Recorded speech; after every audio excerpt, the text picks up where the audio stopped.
The response to the recent video, um, actually incredible. It's been pretty crazy. It hit that's my fastest performing video at this point. Um, 100 it hit 100,000 in less than a week, which was pretty crazy, and it's still going up. It's still going up. Um, that video was probably the most up to this point the most amount of work I had to put into. I think I started doing it. You did Ultra Kills. Oh, what up, Ultra? You did a good job of it, and I say that as a nerdcore. Oh, had to reshare it on the subreddit. Not that it drives much. No, you'd be surprised, man. You'd be surprised. Like, there's a lot of lurkers. There's a lot, So yeah, people be watching, man. People be watching from everywhere. I look at the analytics and see where everybody's coming from. So yeah, but no, that video took. When did I start? I started the because how I usually do it, I go uh, for my process. It goes. I decide the topic, and then this is gonna sound crazy to some of y'all, but after I decide the topic, then I do the thumbnail. I do the topic, thumbnail, and then after I do that, I outline it. Like like okay, this section I'll talk about this section I'll talk about that, this section I'll talk about that. And I think starting from and then obviously I write the script, but then starting off from like the deciding the topic and thumbnail up until finishing editing. I think PC Freak, thanks for the follow. Thanks for the follow. I think it took me uh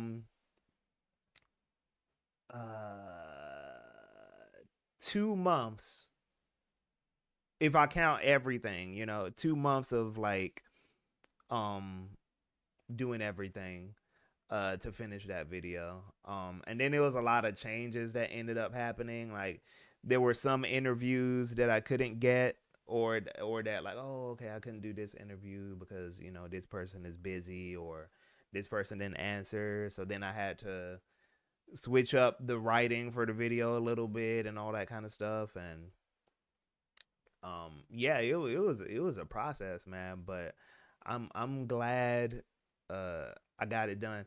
And um thumbnails are as vital as album/book covers. Yeah, exactly. Yeah. So the thumbnails are so important, man, that like I just have to get that out the way because it kind of feels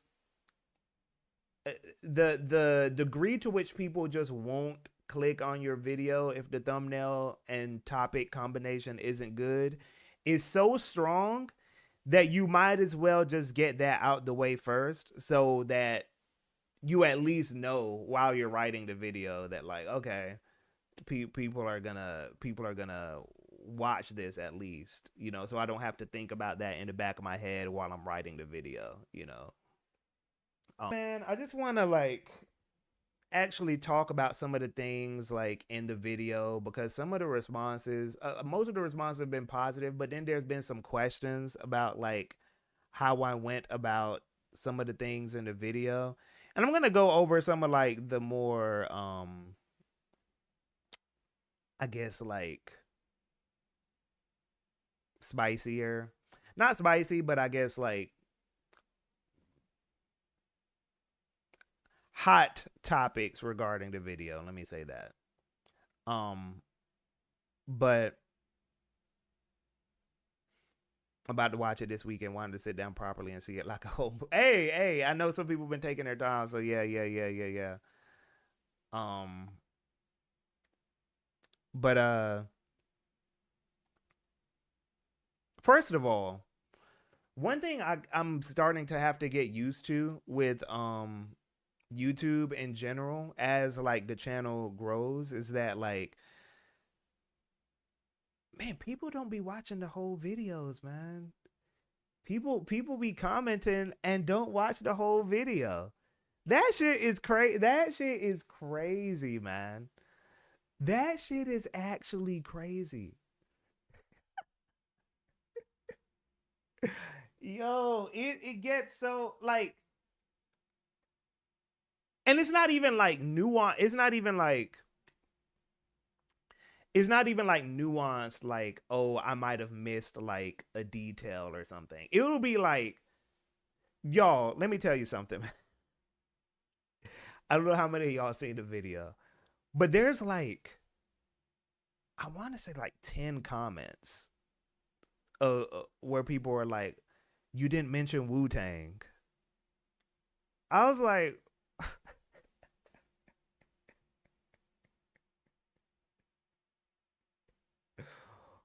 I was like,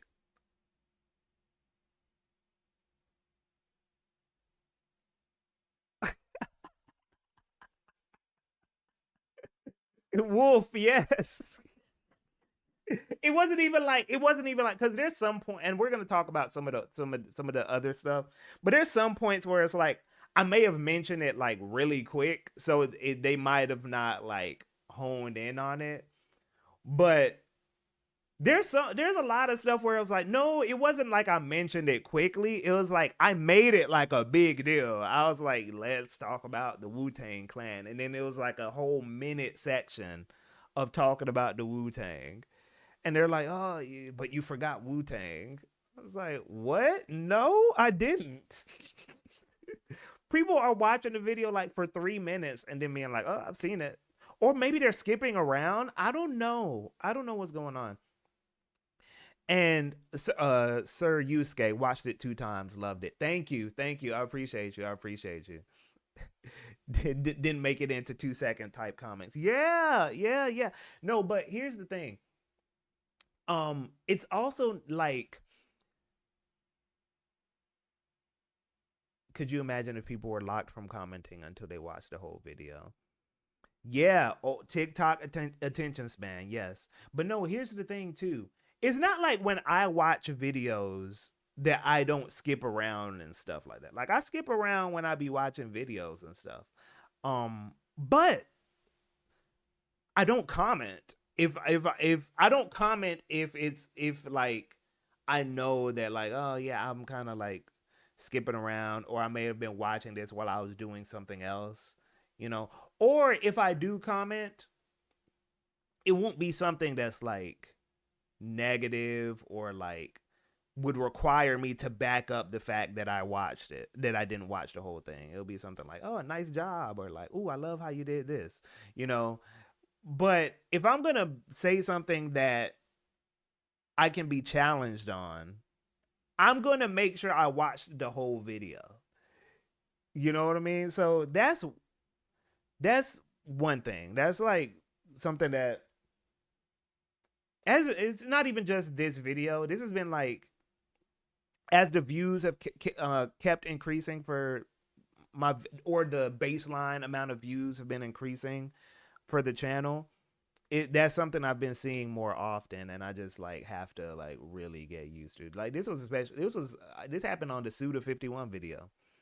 Um, and that wasn't even as that didn't even blow up as big as the Nerdcore video, but I still had those types of comments. The second thing, that I do want to, I hate that I have to talk about this. I hate that I have to talk about this, you guys. But there are some artists that I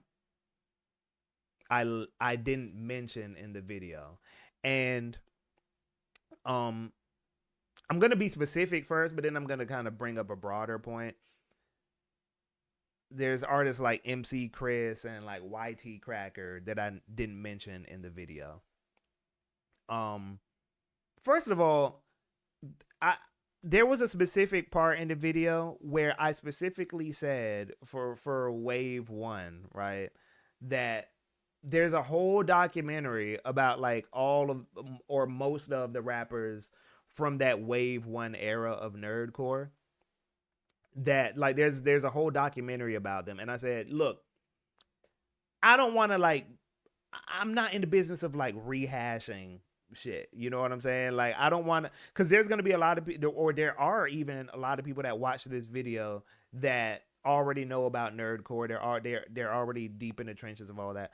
And wave one is like one of the most quintessential. It invented the term nerdcore, right? Um. Yeah. Oh, okay, for sure. Ultra. Yeah. Nerdcore Rising is on YouTube, right? Um. I don't know about the other one, but look, that history, that part of the nerdcore and everything has been like documented and discussed at length already. You know what I'm saying?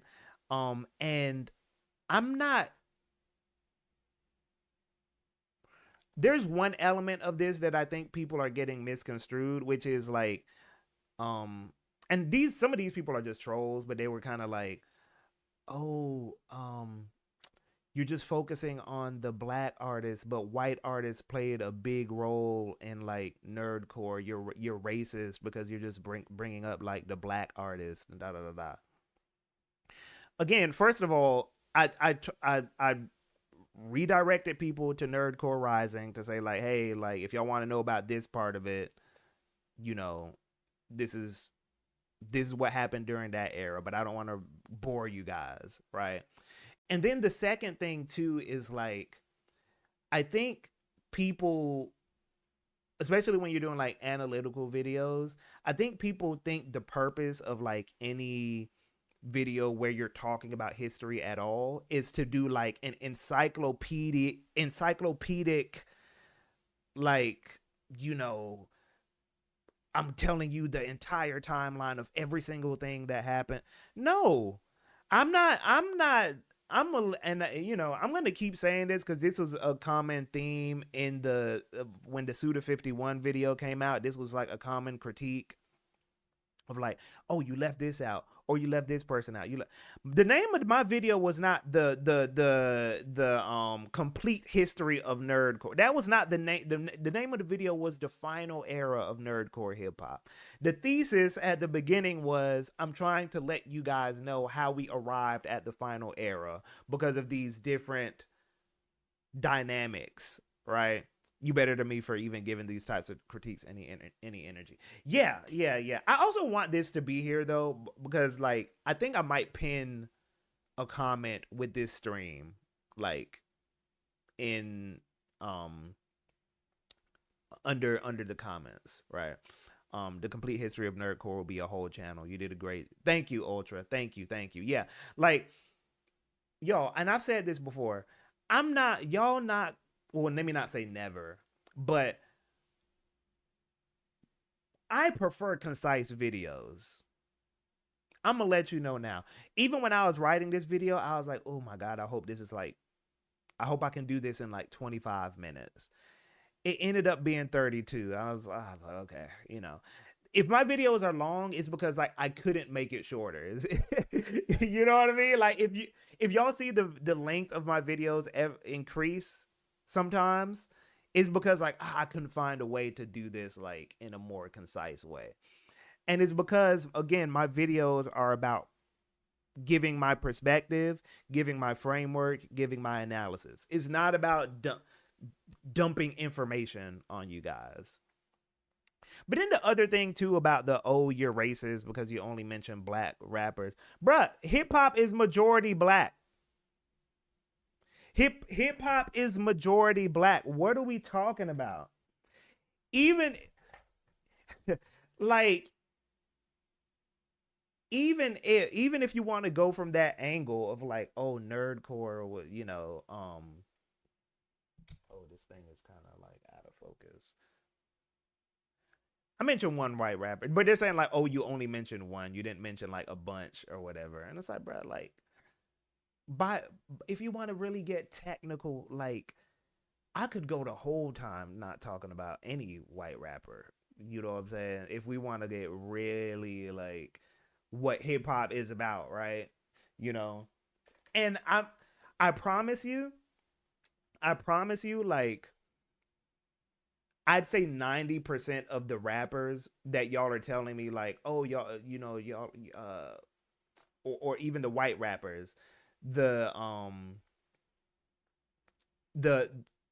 95% of them, because I'm aware of like some of their politics and some of their like how some of them think. None of them would agree with y'all on like, oh, you didn't mention enough white rappers. Not none of them, but I think most of them wouldn't agree with you. They're like, oh, you didn't mention enough white rappers. You didn't mention enough white rappers. They'll be like, they would tell you, we're guests here.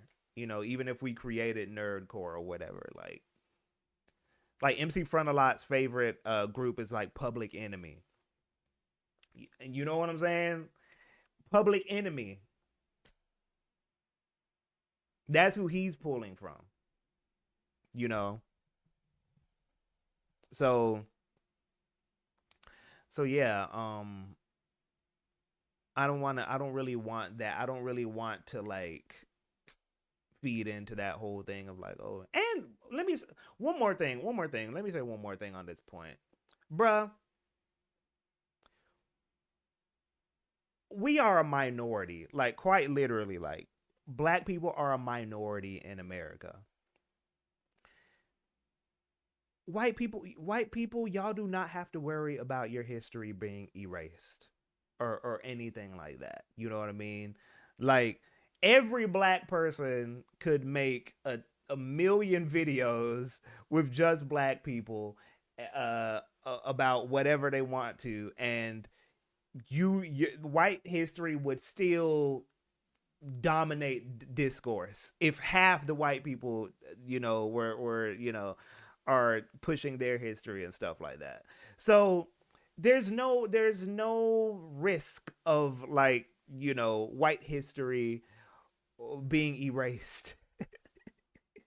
You know what I mean? There's no risk of that. Y'all are fine. You'll be okay. You know what I mean? Um so one guy doing a video focusing on certain sections of like the nerdcore space isn't going to like, you know, thanks for the sub, Marcus, isn't going to like, you know, revise history. It's not gonna happen. I'm sorry. Like that's not the world we live in.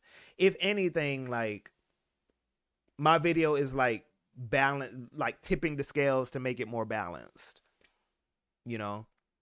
So y'all are good. I'm not racist. I mean, I don't even want to get into what the word racist is, but I don't hate white people.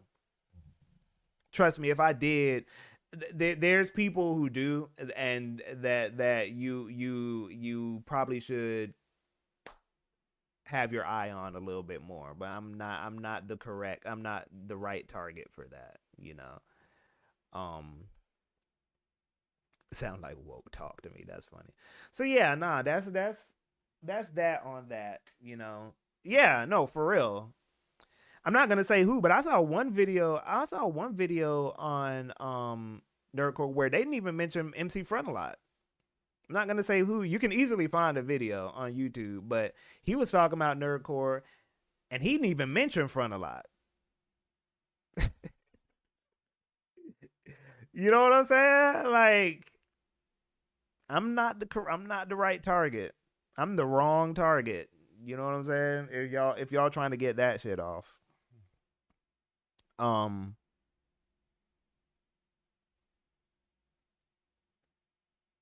What up, Armagon? Also, it's YouTube. If someone wants to go through more of the history, write a script and press record. Also, I feel like your video filled a lot of the history that just plain happened after the old docs were shot. Yes, yeah, yep. And that was really the ultra. That was really the goal because I wanted to make sure to get to what the doc didn't cover.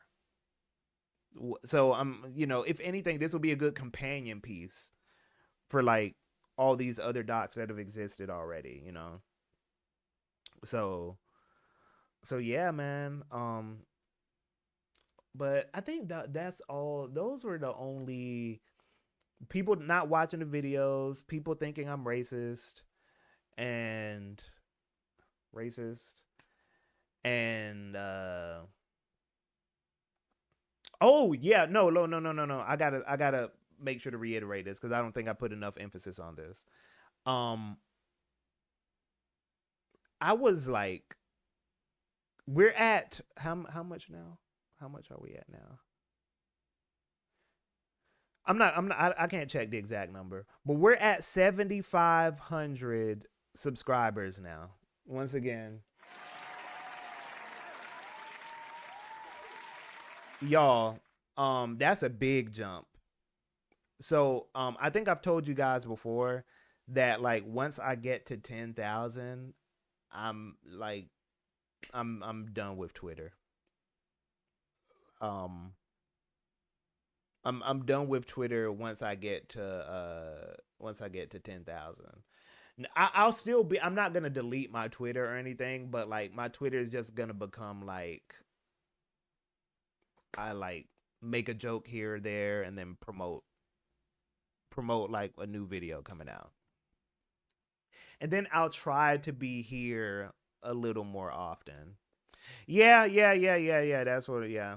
Um. Yeah. That's kind of where where things are going. It's like I'm ready to be off of that site, but I still need it to like push the channel. But the channel is about to be soon, like moving on its own pretty soon. Twitter's definitely done. I got so much better on Blue Sky at this point. Really surprised. Yeah, no, Blue Sky is really. I love Blue Sky. I love Blue Sky because it feels more like you're talking to actual people. They're about to change the algorithm again. You mean on Twitter? I think so though. Yeah, Twitter is just I'm just I'm kind of over it. I've already kind of calmed down on there. It's not like I'm not like how I used to be on there where I was like really turning up. Like I used to be really turned on Twitter. I used to get crunk on there, man. But oh yeah.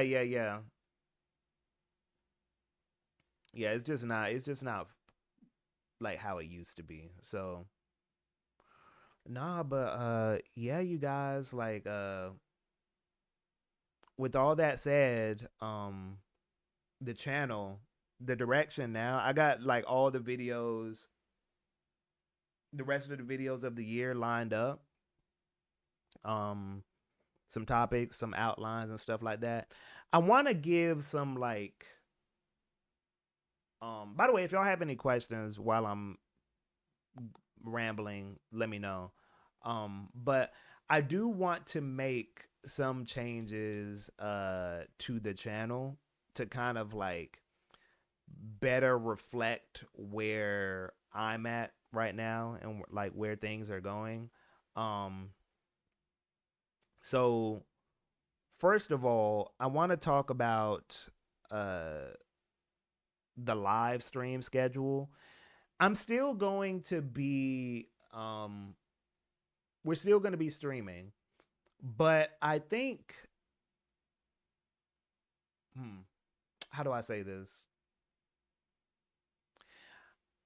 I want the streams that I do to be more like prepared, like similar to like the cutscene stream or like any of the PowerPoint streams. Like stuff like that. Like I kind of want the streams to be more produced. Yeah, structured, produced, um like we here for a purpose type thing, mainly because, and this is kind of, I might go on a tangent while I'm talking about this, so uh forgive me, but the way I see content going, and art in general, um no, this is actually, what's interesting is that like this is actually counter to some of the stuff I saw on streamer you. This actually kind of in a different direction. I think too much shit is just like coming. I don't mean shit as in like bad stuff. I mean just literally the amount of things that people have to consume is just too much, right? And I look at like even my life, right? And thanks for the sub, Phantom Shadow. I look at even like my life right now, and I'm kind of like, man,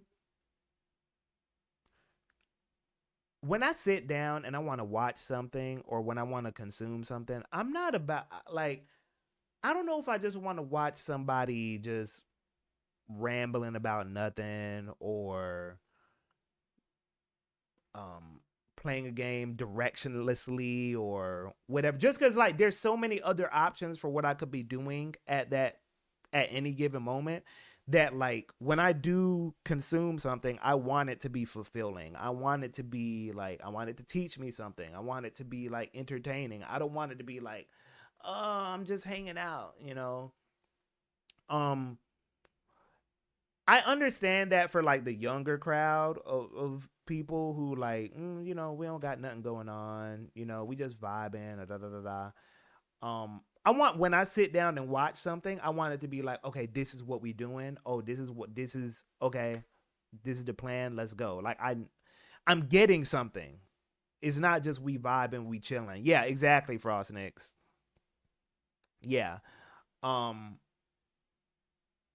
Especially because the type of audience I want to attract, I want I want y'all to have stuff going on. I don't want it to be a case where like the people watching me are just like, um y'all don't got shit going on. You just want to like, oh, I just want to, uh have this like parasocial relationship with this person because like I don't really got shit going on in my life and da da da. I want y'all to be kind of too busy to watch me sometimes. You know what I'm saying? Like to the point where it's like, oh, when y'all do watch what I got going on, it's like, oh, nah, GK. Like I know when I watch GK, like it's not gonna be some bullshit. You know what I'm saying? It's not gonna be some shit where it's like, oh, like it's just news of the day. He's just regurgitating news, or like, oh, he's just like regurgitating the Twitter discourse, or like, I don't want it to just be that. Even with my streams, um, the streamer of the 21st century person worked to death. No, but exactly, exactly, exactly. I don't think this is the direction that I think the mindset right now. Right, this is how things. No, for sure. No, I agree with you, Burgundy. I agree with you. I don't even think in my current state that I'm like necessarily like an unhealthy content creator. You know what I mean? But I think I can push it further. You know what I mean? To be like, okay, right now I'm like a harmless content creator, but how can I be like an enriching content creator, like in everything that I do, like in everything that I do is like, oh, you're getting something, or like, oh, this is fulfilling, or this is something you can take with you. You know what I mean? Uh, that's kind of because I just think that's where things are headed. Um, but no, this is what I was saying. I think the thinking right now is that, oh, uh consistency. You got to be consistent. You got to be consistent. And I think when people hear that word consistent, what they're thinking is, oh, you have to be in people's face all the time. Like the frequency of how often you're in people's faces, the higher that is, the more consistent you are. And I think in a world where, and this is going to lead into the next thing I want to talk about. I think in a world where people are never bored, I don't think you need to be in people's faces all the time. Like I don't actually think that. I don't actually think that when you're not in people's faces that they're just gonna, oh, you're gonna forget, they're gonna forget about you, or they're gonna, you're gonna lose your momentum. you'll lose your momentum if you ain't making shit worth watching. I think if every time you make something, it is high quality and like it's something that people can take with them for real, then it don't really matter if you release, because I only release a video once a month, right? And I'll see people that release videos every week or like every 2 weeks or every day, every other day they'll release a video. And I'll see those videos get like, respectfully, because look, some people are just doing it for fun, but I'm talking about the people that I know are trying to get somewhere with it.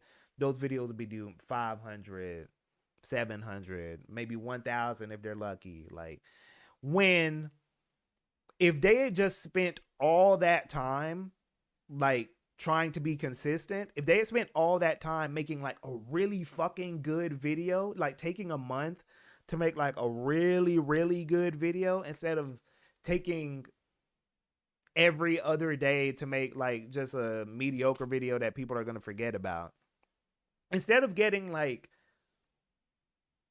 1,000 views between 4 videos, you could have got 10,000 views with one. You know what I'm saying? Which is technically less work, or bare minimum the same amount of work. You know what I mean? Uh, but I think that consistency thing is like a trap. I think that consistency thing is a trap. Yeah, they look at it as output. Yeah, I don't believe in that. I don't believe in that. I think, but no. Here's the thing, though. Here's what I will say. I think that was true. Oh yeah, Burgundy kind of said it. The consistency strap probably wasn't wrong at one point, but I think it might be a little outdated because of the changing landscape. Exactly, exactly. I think because people don't get bored anymore, releasing less actually helps them to like,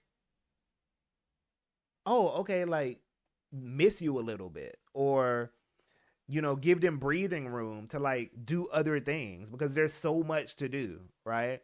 Um, like if you're releasing 4 videos a week, but you know, um, the Spider-Man movie coming out, uh, there's controversy, a new album is dropping, there's new beef, they're on social media, a new TikTok thing is going viral.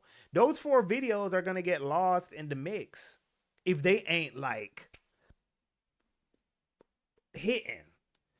You know what I mean?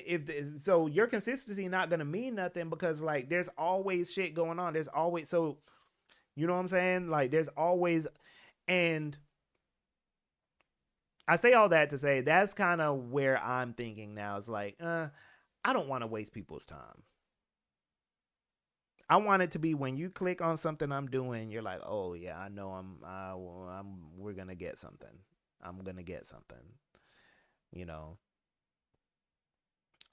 So that's kind of my thing. Is like I think I've already been that way with the videos, but I'm trying to find a way to get that way with the streams, to where I can make my streams a bit more consistently like structured and produced and fulfilling, and having something you can take with you, um yeah, because like I want to have an audience that has cool shit going on, that has their own lives. Some of y'all are not going to be here. Statistically, some of y'all aren't going to like watch my stuff forever. Eventually y'all are going to, get families or um move or get new interests. Some of y'all might fall out of love with whatever I'm interested in, whether it be video games or music or whatever. Um, so I want it to be the case that like even if you're not here forever, you know what I'm saying? Like it's like, oh man, when I did watch him though, it was a good time. Like I got something out of it. Like that took my life to this point. You know what I mean? So it wasn't just something to distract you for a bit. Um, see you at the see you at the crossroads. Wolf, I feel like the best artists, at least with music, are rarely in your face until they have something to really present. Yeah, yeah, yeah, yeah, yeah, yeah, yeah, yeah, yeah, yeah. Um, nah, statistically, I just I'm even that way with people. There's people that like I watched or followed that like I don't watch or follow no more because like I grew out of their content or like um or even they might have changed their content to please another crowd or whatever the case may be. Like some of y'all might be like, oh man, he's not talking about like, and there's something else I want to kind of discuss. Oh, he's not talking about like gaming news as much. Like he's not talking about like, the latest, what's the latest news and da da da da. He's not talking about that as much. But that's why I followed him before. And it's like, okay, yeah, if that's what you came here for before, yeah, it might be a little less of that. It might be a little less of that. And if you move on because of that, that makes sense because I'm not doing what you originally came to me for. So yeah, that's the type of stuff I mean. Is that like as things evolve, people might dip in and out, which is fine. It makes sense. Um, but that kind of leads me into something else with some of y'all are new here, but we have this thing called the Came and Went Awards. Um, and the Came and Went Awards are basically, it's kind of like a jokey thing where we kind of like go through the top, is it top 20? I think we go through the top 20 games of the year that like that were forgotten, that it's like, oh, this game came and went, so we kind of rate which games came and went the most, which ones like so came and went came and went isn't going anywhere. Came and went isn't going anywhere. But for the third time, we're going to change how the Came and Went awards are done to how do I say this? To better align the Came and Went awards with the overall like spirit of the channel.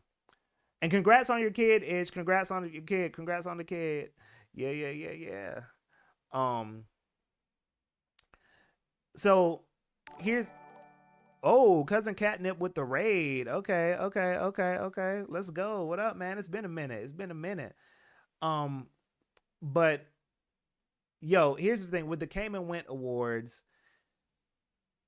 the nominations will still be about which games came and went. The nominations will still be about which games came and went. But for the actual awards, I want to give actual awards to like which games excelled in certain areas, right? So let's say like we like Splatoon Raiders came and went, like is in the nomination list. We'll give it an award for something. So it'll be like Splatoon Raiders like um most best gameplay or something, or it'll be like Invincible Versus like most underrated came and went. So that because here's the thing that happens with came. I think some people are so confused with yeah. I think what I want came and went to become is like a thing that highlights games that people forgot. I want it to become a thing of like, oh, this is a short list of games that y'all forgot and they deserve more recognition. Hope you're doing good, by the way, Catnip. Yeah. Thank you, man. Thank you. Yeah, so we're shifting the idea.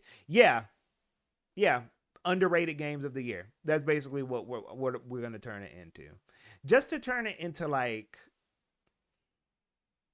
it can be a funny thing, but it can also be a positive thing. It's like, because this is why I say it kind of fed off of the previous point, because we're kind of in an era where all games came and went at this point. If we're being really honest, most games are came and went at this point. This is why I say I kind of want the channel to evolve to like better reflect. Oh, what up, Zia? Thanks, man. Thank you, thank you, thank you, thank you, thank you.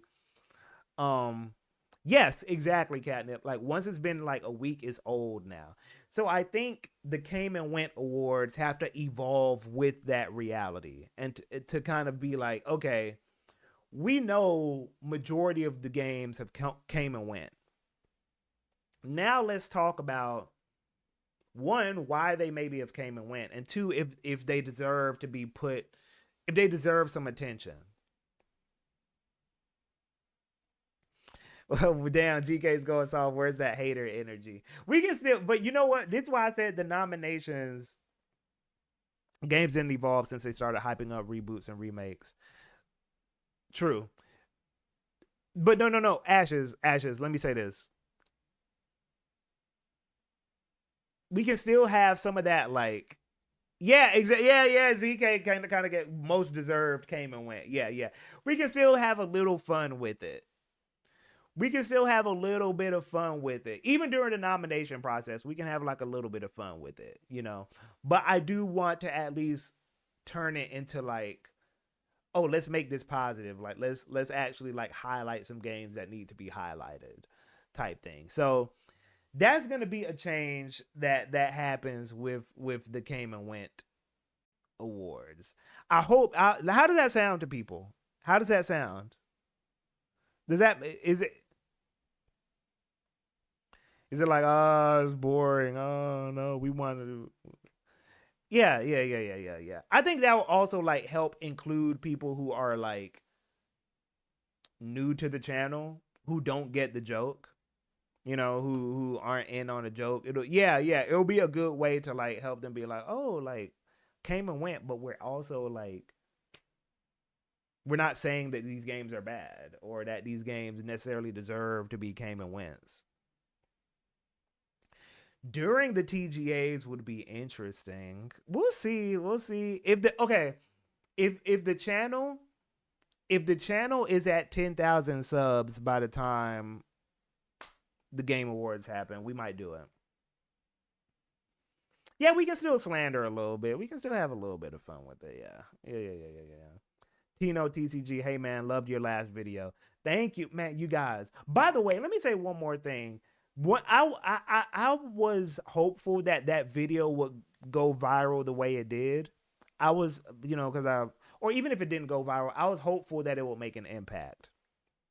But for it to reach number 54 on the hyped YouTube charts, like that shit was climbing, bro. I was like, yo, this is like another level.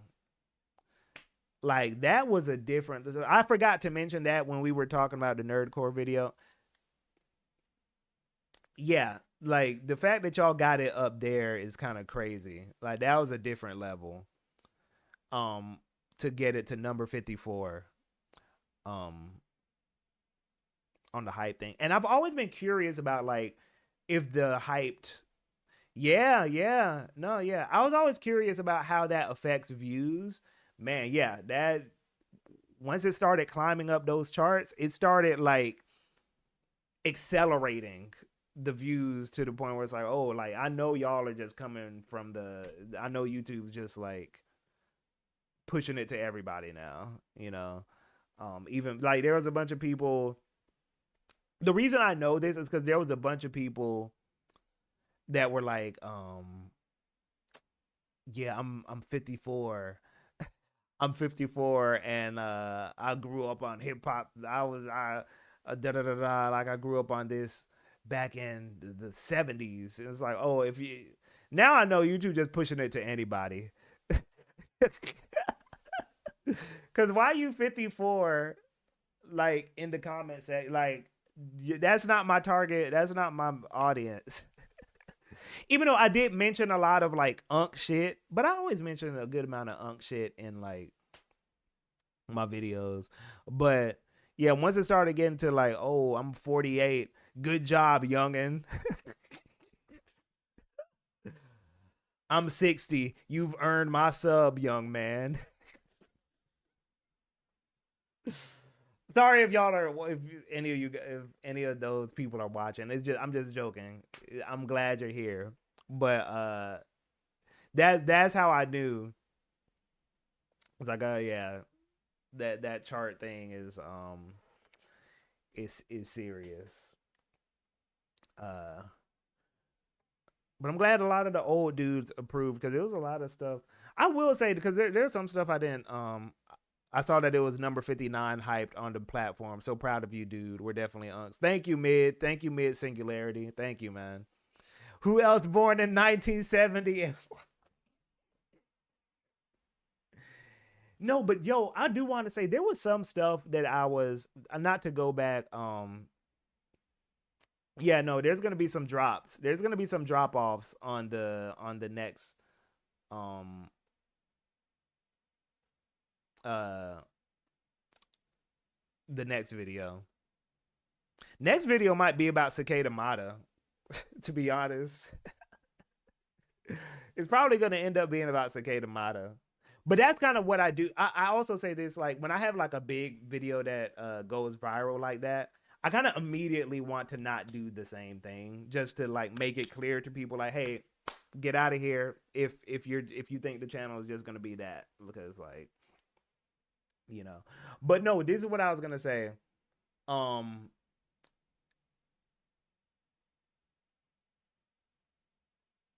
there were some things that I discovered in that video when I was researching that video that was kind of like, wow, I did not know the connections went this week. Like I kind of knew martial arts and um like that early 90s hip hop era kind of had like a lot of connections, but nah, that shit gets deep, man. Like the whole martial art. I didn't even get into it in the video because I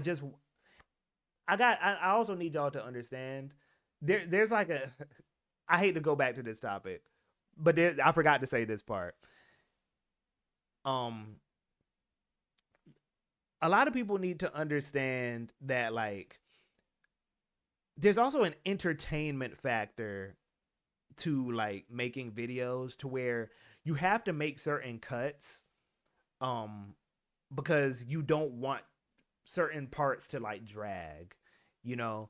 But when I got to the like martial arts part of the video, there was some stuff where I was like, man, like I could go on forever about this, but that's not what this video is about. You know what I mean? But not only were martial arts films during like the 60s and 70s shown in like Chinatown theaters and stuff like that, but man, maybe this can be just be the directors, cuz I don't know. I don't know, but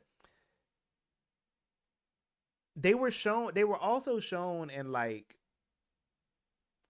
cheaper theaters, right? Like grindhouse theaters and stuff like that. Or if you were in the South, maybe like drive-in theaters, um, like that were like cheaper or on like the more like less wealthy sides of town, right? But the reason I have to mention this is because, or the reason I'm mentioning this and how deep it could go is because it was kung fu films that were shown in these kind of like cheaper theaters, but then also like black exploitation films, um like Black Dynamite and stuff like that, right? Like though they were also shown in these theaters, but that also ended up creating this kind of like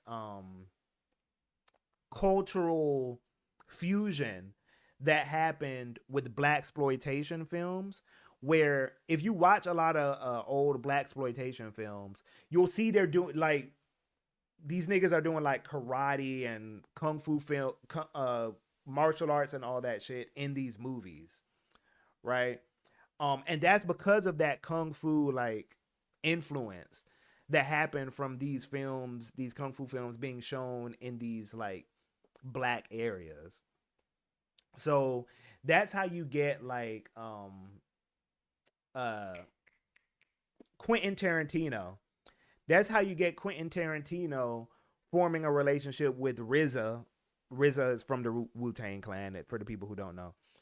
That's how you get Quentin Tarantino forming this bond with the RZA, because Quentin Tarantino was highly influenced by these black exploitation films, kung fu films.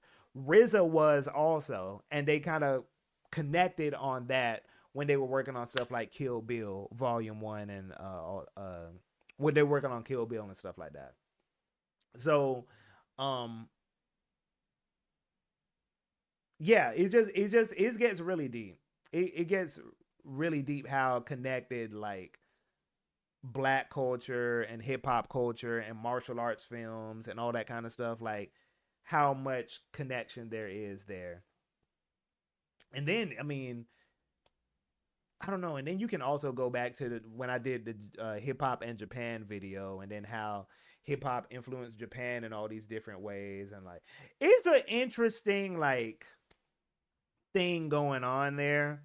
It's just an interesting thing going on there that if I was like not a disciplined YouTuber that's like, okay, nah, let's thanks Boomy, thanks for the sub. If I wasn't a disciplined YouTuber that was like, nah, bro, we not doing these fucking 1 hour long, 2 hour long videos, I would have went on forever about that point. And it was like, is this video even about nerdcore, nerdcore anymore? You know, so um, yeah, that's kind of the thing. I just wanted to not go on like a crazy tangent.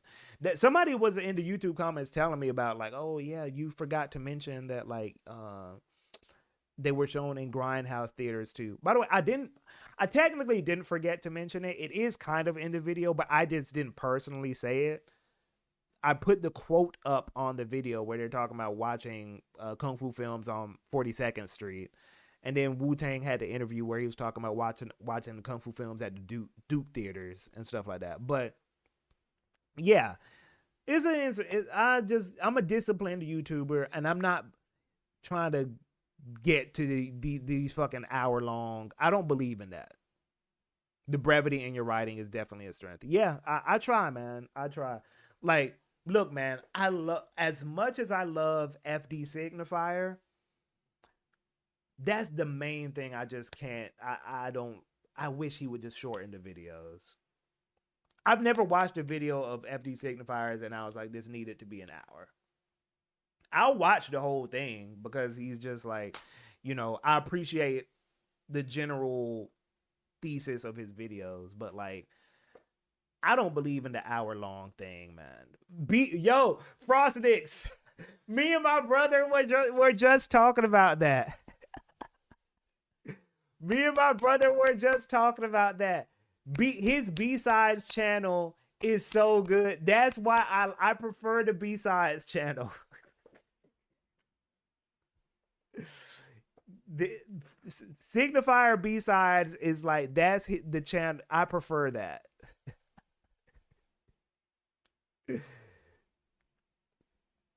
um yes, Frostnix. His B-sides channel is where it's at. I can't do the hour long thing, man. Like Sig goes hard into watch later. You say this, but there's people making 4 to 6 hour videos. It's the whole double feature, bruh. And they just be reading Wikipedia, man. I'm never gonna do that. I'm sorry. I'm sorry. I don't care how many people be in my comments talking about you forgot this, you forgot that, you forgot this, you forgot that. I don't care. I'm not making that. Y'all not gonna get me to make an hour long video. I'm not gonna do it. I'm not gonna do it. Sorry. So I love Redman is so underrated, Coin Pusher. Redman is so underrated, man. Jersey. Um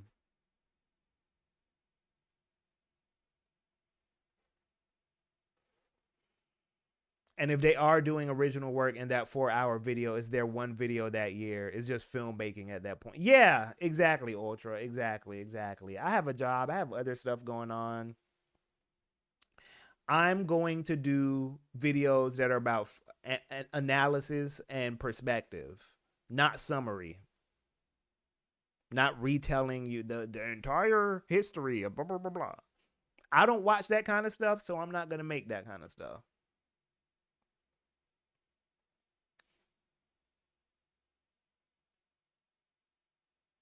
Pun 123, Red Man, pick it up. Man, yo, Red Man. Okay, who was I talking? I think it was Wolf's Den that I was talking to about this, like on Twitter or something. But like, I feel like rappers that kind of have like a comedic element to what they do don't get the respect they deserve. Like they don't get ranked as highly as they should because there's like the comedic element makes people like be kind of treat them as like, oh, okay, you're not as like artful, because like, but I'm thinking about like Redman, Buster Rhymes, like Ludacris. Yeah, yeah, all those types of rappers, like they don't get the respect that they deserve because they have this like humor element to what they do. Um yeah, nah, I don't like that. I don't like that. I think even if a rapper has like a humorous element to them, they should still be like ranked pretty highly if they deserve it. What up, J2 Blue? What up? What up? What up? But yeah, I forgot what I was talking about, but yeah, that's some channel stuff. That's I think we're just talking about a bunch of channel stuff. But yeah, now what I've been playing. Let's talk about some video games. That's what this channel is about, right? Let's talk about some video games, you guys. Let's talk about some video games. Um, I've been playing Buster Can Spit, but I saw people trashing on him, and I was like, "What? I don't. Why are people trashing Buster?" Um, Fire. Are you saying that's what you're playing, Frostings? Two Chains is, yeah, same thing with Two Chains, Jalen. Same thing with Two Chains, yeah. Um, no, but y'all, I've been playing Avatar, and let me tell you something. That game is fire. That game Avatar is some fucking heat, man. That game is freaking fire. I've been playing. I wish they would like get the features together. It's missing a lot of features, but Avatar is that game is up there. That game is up there, man. Rhythm Heaven. I think I got to the second half of Rhythm Heaven. I'm kind of taking my time with Rhythm Heaven though, but yeah. But next week, let me see if I can show you guys this. Let me see if I can show you guys this. Um, the game of the year is coming out. Hold on, let me put this up here. Oh wait, no, no, no, no. This is supposed to be down here. Sorry, it's been a while. Sorry. Oh, I've been playing Persona 4. Ooh, Orbitals. Orbitals is gonna be a. Y'all, what if I played Orbitals with my girl on stream?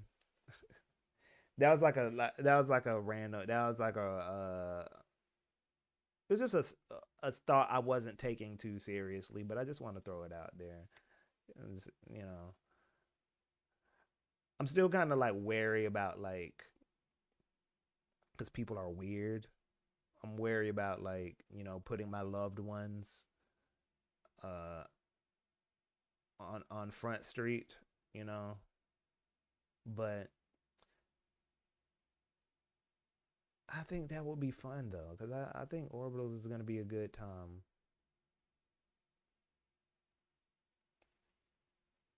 We ban all weirdos, bro. Yeah, yeah, yeah, yeah, yeah, yeah, yeah, yeah, yeah, yeah. Udata said, "Don't do it." You that? Hey, man, valid. We'll see. Maybe also depends on like how entertaining I even think the game is. Um, but you guys, hold on, let me see.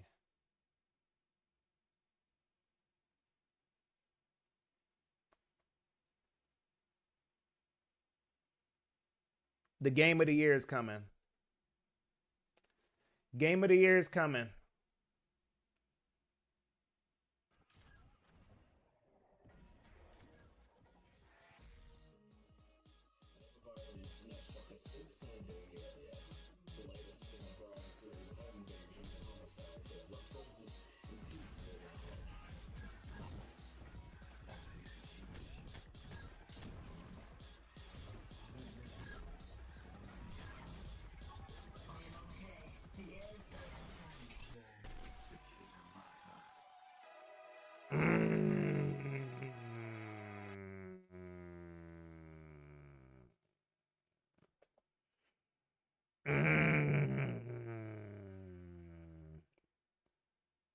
That game.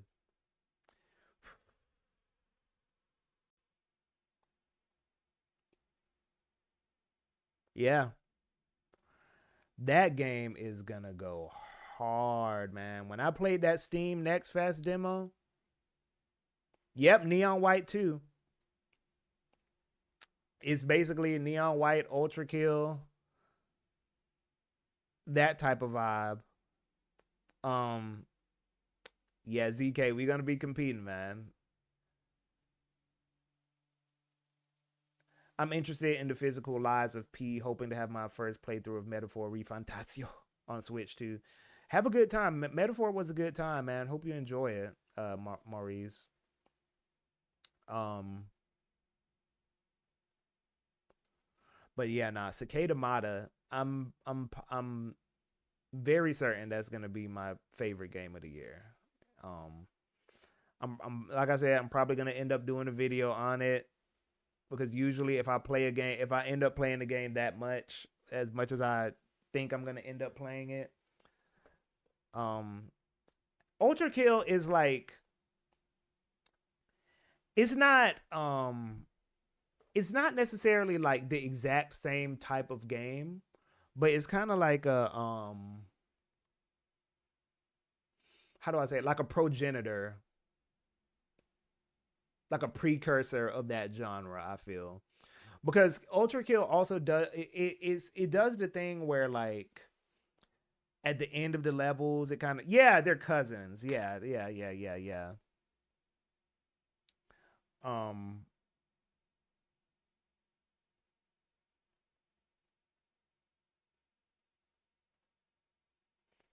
Ultra Kill is cool, but will chat agree with me when I say it has Reddit vibes? This is one of those things, Ziad, where it's like sometimes we can be too internet with like what we see in things. You know what I mean? I get what you're saying, but it's like that's only because we're so on the internet. But like otherwise, is otherwise it's just a get. It's just a game with an aesthetic. You know what I mean? Like, but yeah, it's one of those things where it's like you know that because you're overly aware of the type of person that's into it, you associate it with that aesthetic. Or you associate it with that crowd because we're overly aware of like the kind of crowd it attracts. Any thoughts on the upcoming Melty Blood? I'm worried, to be honest with you. I'm worried about the upcoming Melty Blood. I'm gonna be honest with you. It has the drive rush thing, man. It has the drive rush thing. But I'm I haven't said anything. I haven't said anything publicly about it because I don't want to. I haven't played it. I'm pretty.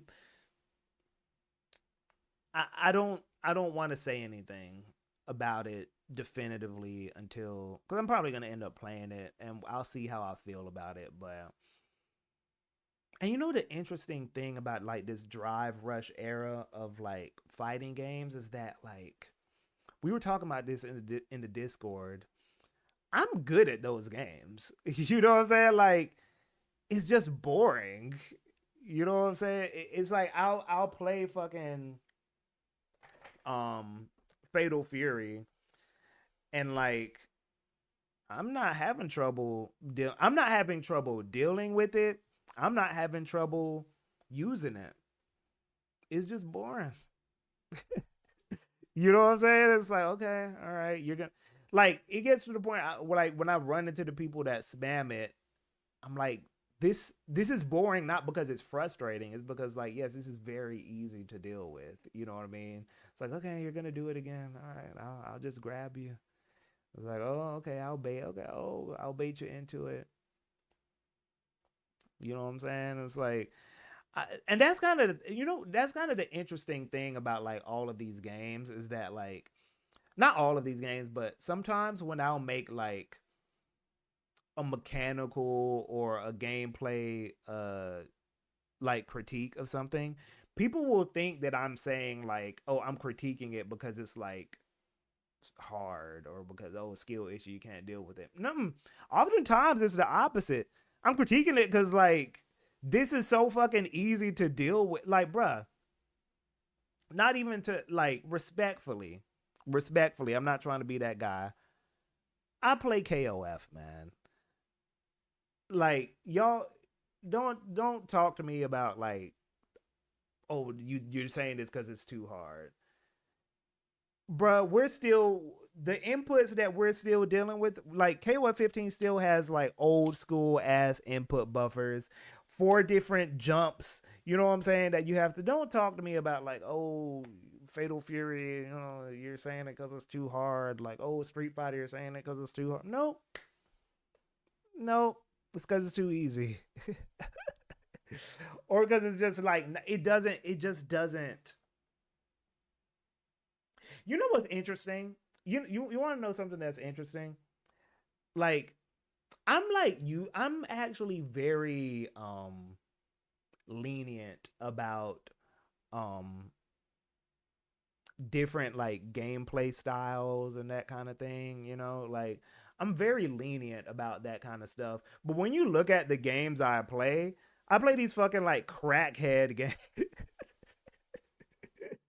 Like I'll be the person that'll be like, oh yeah, like easy mode should exist, or like, oh yeah, people should people should be able to play these open world games or whatever, and then I'll play fucking KOF 2002 and Virtual Fighter and Esperade and all this sort of stuff.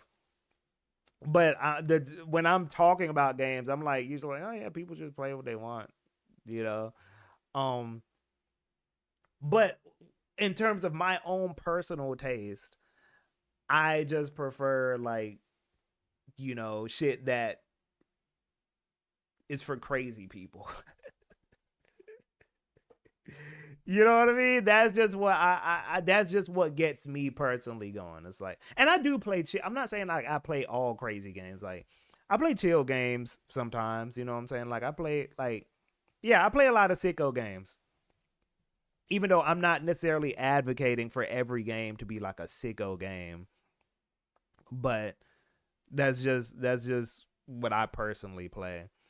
Um, But with that said, that means when I critique a game, I'm not coming at it from the perspective of like, oh, this is frustrating or whatever. Because I usually play more frustrating games than like the shit that I'm critiquing. It's usually because it's just not stimulating me enough. Usually that's where some a lot of my critiques come from. Like there was somebody because y'all saw this Wolverine footage that came out recently, and of the boss that kind of is on the giant boss that's on the platform, and it's just like, hitting his arms on the ground, and everybody's kind of like, oh, we're tired of these boss fights. They're getting old. And then I was like, yeah, I've been saying this. And then somebody was like, um, yeah, the torso. That's a good, yeah, that's what we're gonna call it, the torso bosses. Yeah, and then somebody was like, no, these bosses are actually good if you know what you're doing. You can actually kill that Devil May Cry boss in like 2 hits. And I'm just like, why do y'all think every time somebody critiques something that like they're saying it's too hard? Why do y'all think that? Why do y'all default to that for everything? Bro, I was looking for your channel for months. I thought you were but a dream of mine. Oh, glad you're here. Glad you're here. Glad you're here, man. Glad you found me. Um, yeah, you saw that comment, Frosty. I'm like, bro, he said like you destroy. He said that like that was gonna change my mind. I'm like, bro, that makes it worse.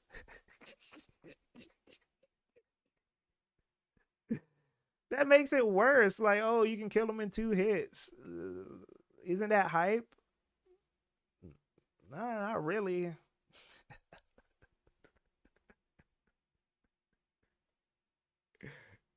Like, I don't know, man. I don't know. So yeah, but I'm a chill. But look, I'm a chill guy when it comes to like different types of games existing outside of my own personal taste. Like for the for the most part, there's certain exceptions to that. For the most part, I'm pretty like lenient or whatever. It's just that when I'm talking about me, that's when the conversation that's when the conversation changes a little bit when I'm just like, and I'm just like, yeah, I can't do some of this some of these brainless, like, or not brainless, but like just autopilot games, you know. So that's my thing. I say all that to say because I was that kind of sprouted. Oh wow, I love that video about you being a post anime guy. You know what's crazy is that that is also another filter video. That's another filter. That's another one of my filter videos. Like I like to say, if you can handle that video, you're probably not gonna hate any other video I do. If you like the post weeb video, yeah, rent lowering videos, you got to do the rent lowering videos. I'd argue when you first start off on YouTube, you need to do a bunch of rent lowering videos. You know, rent lowering means it has to be like you filter out the people you don't want. You know, like the last video honestly was kind as big as that video got. It was kind of rent lowering. That was a rent lowering video a little bit. Um, yeah. So no, but what was I saying? I forgot what I was saying. Um,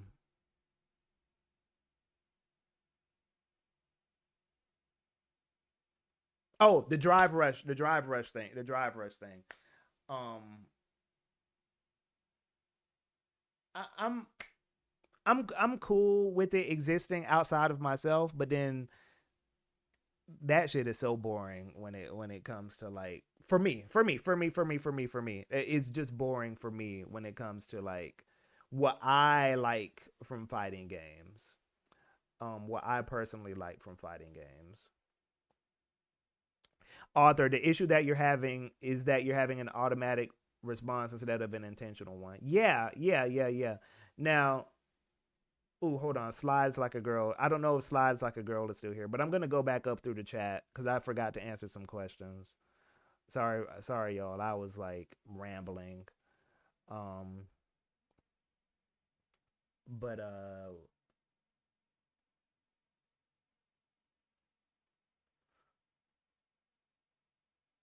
um, I respect Street Fighter 6, but it just felt so dry and automated after a while. Yeah, I played Street Fighter 6 for a little tiny bit. I can't speak on it like I know it like the back of my hand. Same with even Fatal Fury. Like I can't speak on it like I know it like the back of my hand, but I gotta kind of, as deep as I am into fighting games, I still have to get that on initial play. It has to feel good. You know what I'm saying? Those games didn't like feel super good to me like on that initial playthrough. Um, any future for you with Marvel Tokon that Maurice asked? Nah, nah, I'm not doing it. Nah. That's another thing with me for fighting games is that like I kind of need. I'm not saying like Marvel Tokon looks stiff per se, but I can definitely tell it's not like the level of movement that I would want, that I prefer. You know what I mean? Like, um, it's just I'm not seeing it. I'm not seeing the level of, as far as my. I'm not saying it has no movement. I'm not saying it doesn't have any movement. It's just not at the level I would prefer. It reminds me a little bit of movement. What's a good comparison? Like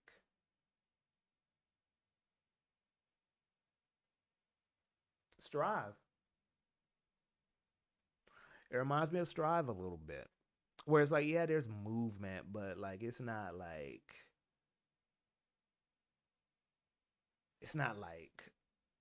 frantic.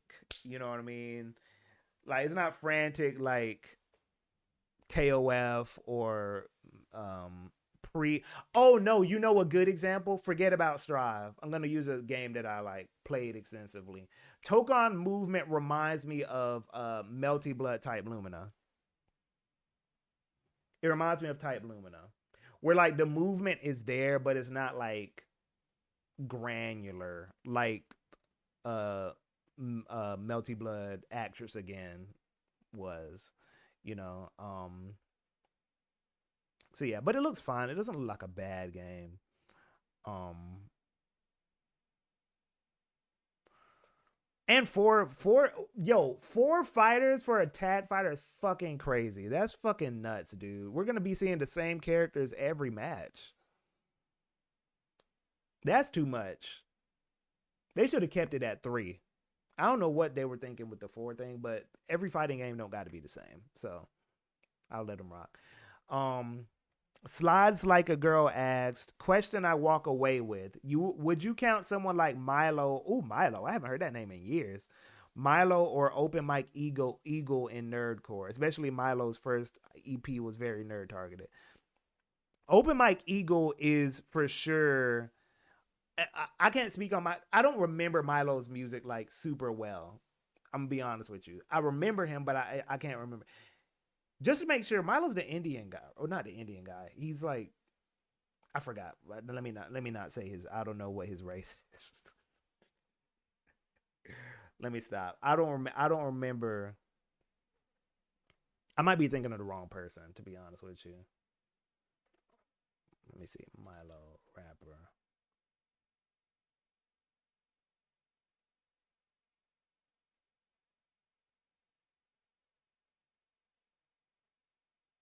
Wait, where's? Hold on. What is?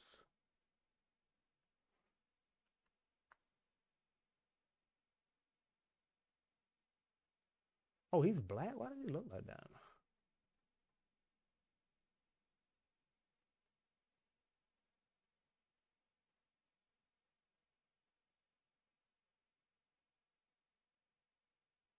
Why does his hair like that?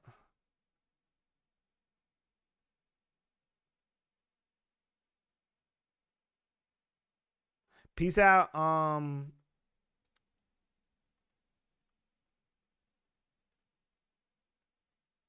Uh,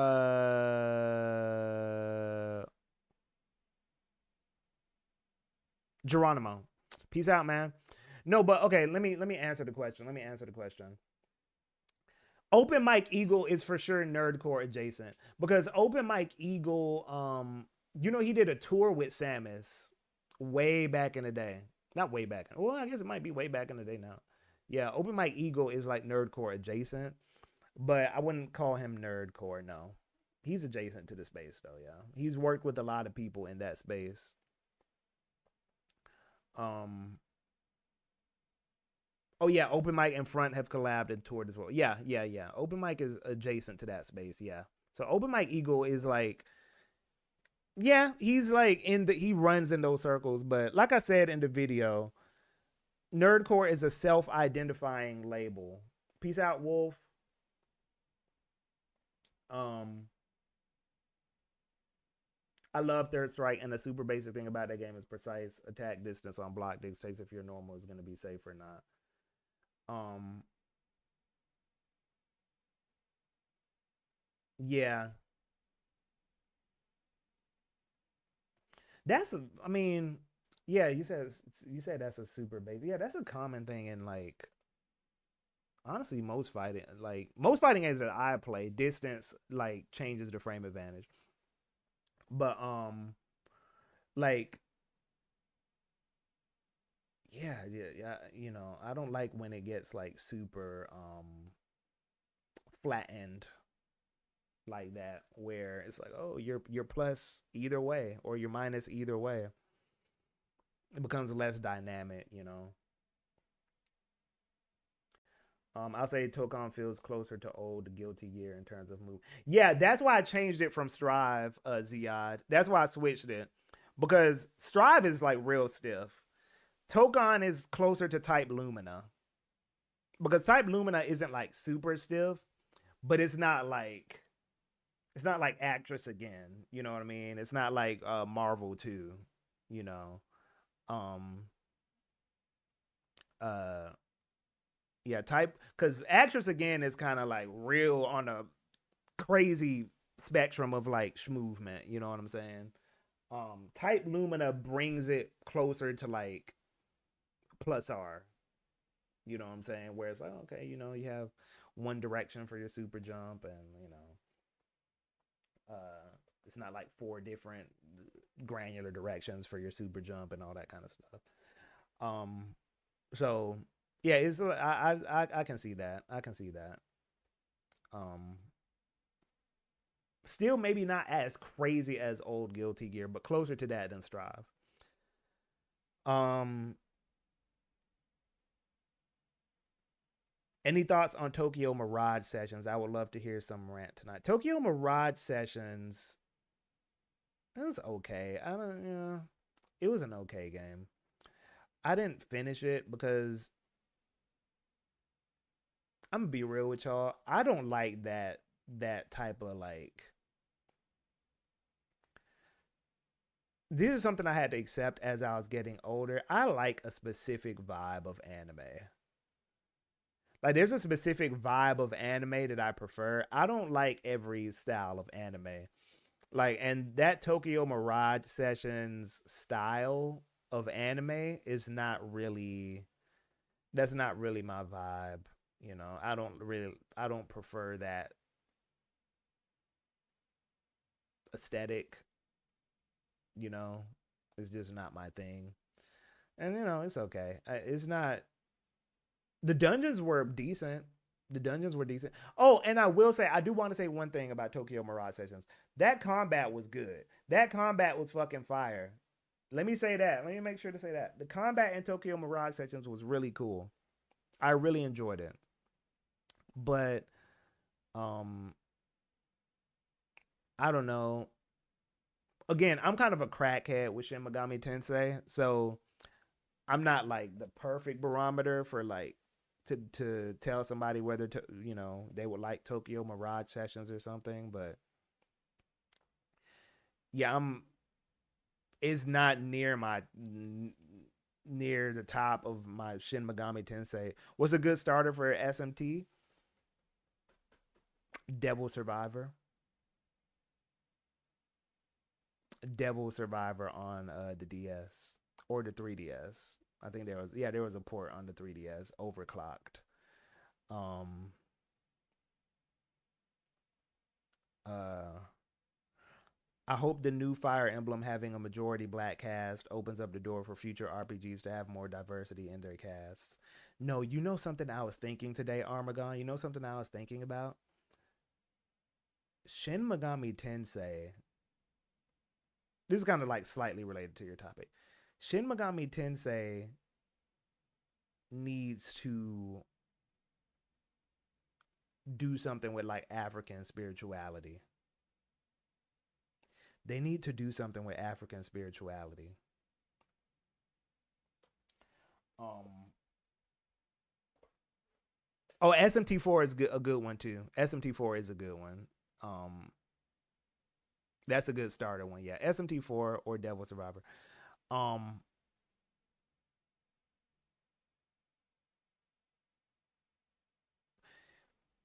SMT5 did kind of there's like 3 there's like Ogun Ogun from that's a Nigerian, that's a Yoruba um demon in I think he's in a lot of different ones. And then they have Anasi was in SMT5. Let me see if I can find it. Anasi was in SMT5. Let me see. I forgot what country Anasi is from though. Or Nancy, that's how you pronounce.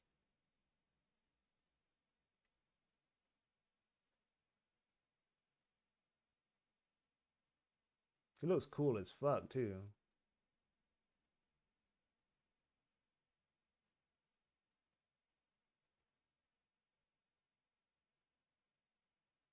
Yeah, this guy, he was in SMT5.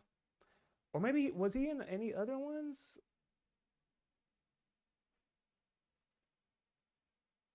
Yeah, no, he was just in SMT5 Vengeance. Yeah. Has a cool side quest too. Oh my god.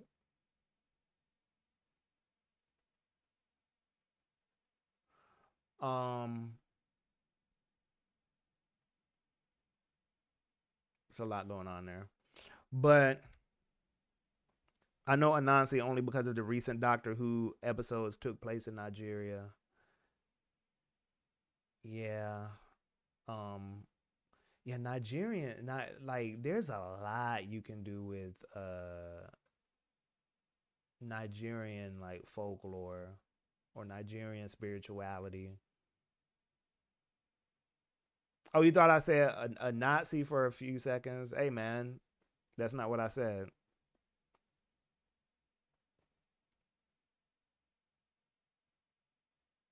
I'd love to see more games tap into African mythology. It's why I'm looking forward to Eternal Carnival.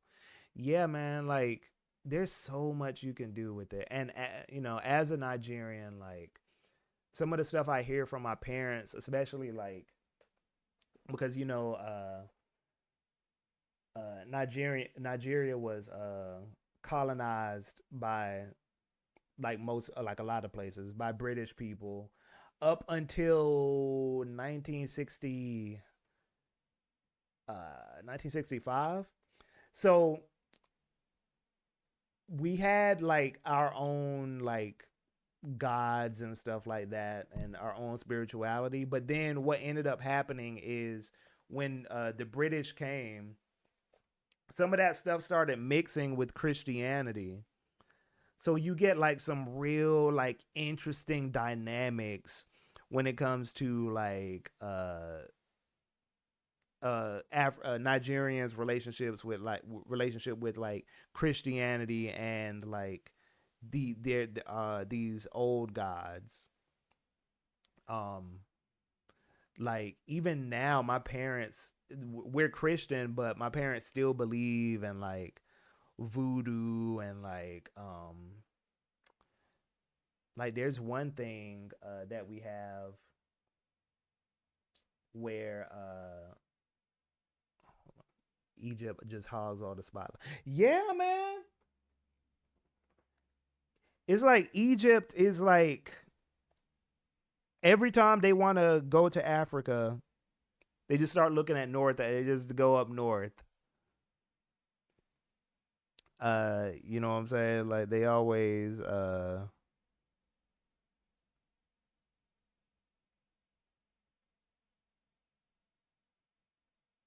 always like go up north and like hold on, I'm texting somebody. Hold on.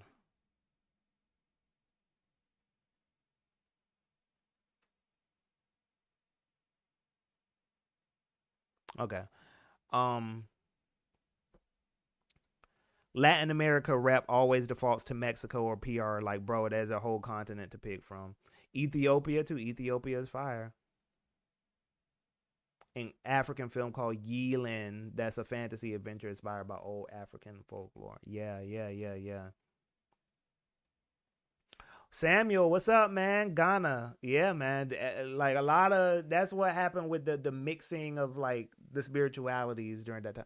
But no, y'all, what I was saying was like we even have this thing called that my parents still believe in now called like Oshu, which is like um there's certain there's certain people back like way back in like the old days uh of Nigeria where like these people were chosen, their families were chosen to be sacrificed to certain gods.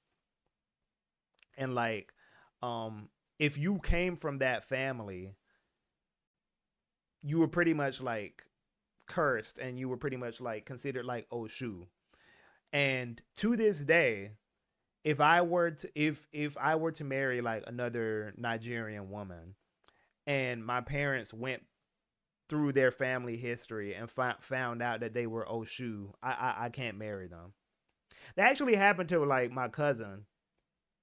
Like, well, my cousin actually he was dating this girl and like, um, his parents found out that the girl was Oshu, so they had to break up.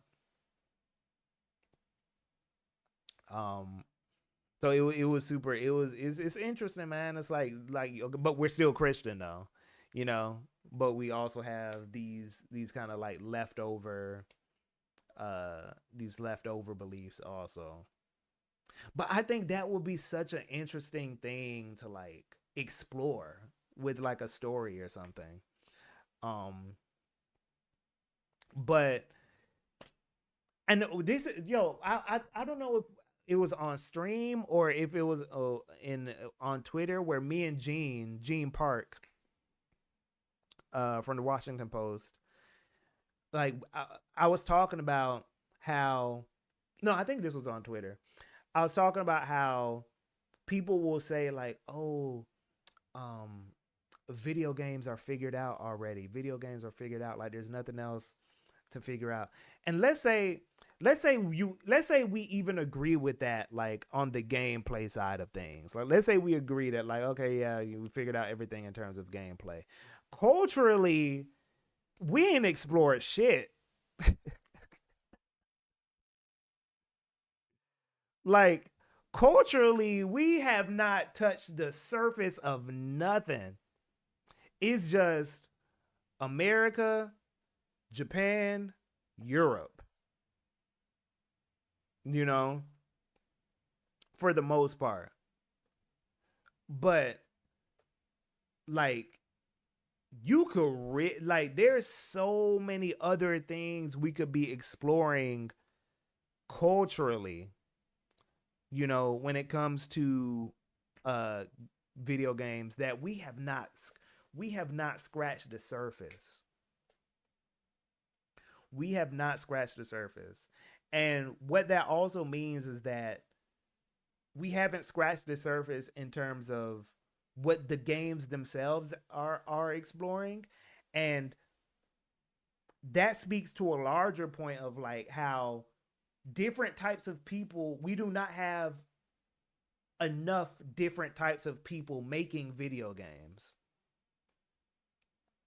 Like we don't have enough of that yet. At least not like in mass or not like at a high level yet, you know? Even in America, right? Like we don't have like enough black people making video games because of like a bunch of, there's a bunch of resource shit and a bunch of stuff, a bunch of reasons why, right?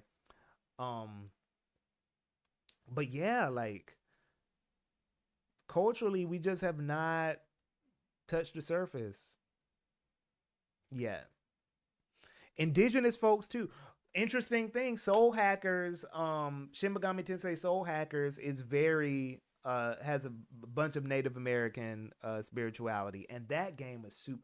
I almost thought about doing a video on that, but I kind of don't want to do that because I'm not Native American, and I kind of like for most of my videos to like have some kind of like real connection to me in some kind of way, in terms of like, oh, I'm exploring this because like this part of myself, or this is personal to me in this way. But that's the one game I know that really like explored that shit in an interesting way. Um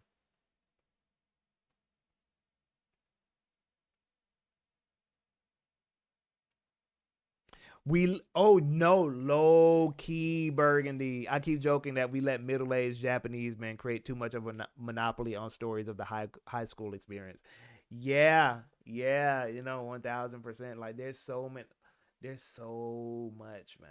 Like there's so much. Like, do we even have a like a how many like real college games do we have? Like about the college experience. Not games that take place with college aged people. I mean games that take place like in college for real. We have not touched the surface. We have not touched the surface, man. Peace out, Armagon. So, nah, man. I think culturally there's more we can do. Yeah, I'm on Twitch too. Um, I'm on Twitch too, HGV. It's twitch.tv/HeyGK. HEYGK.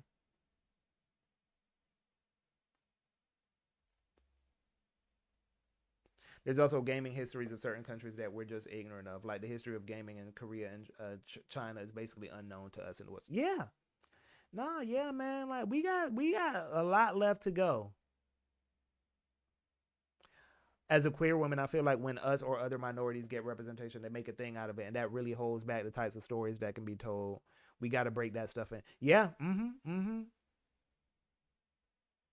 Low key, I want to.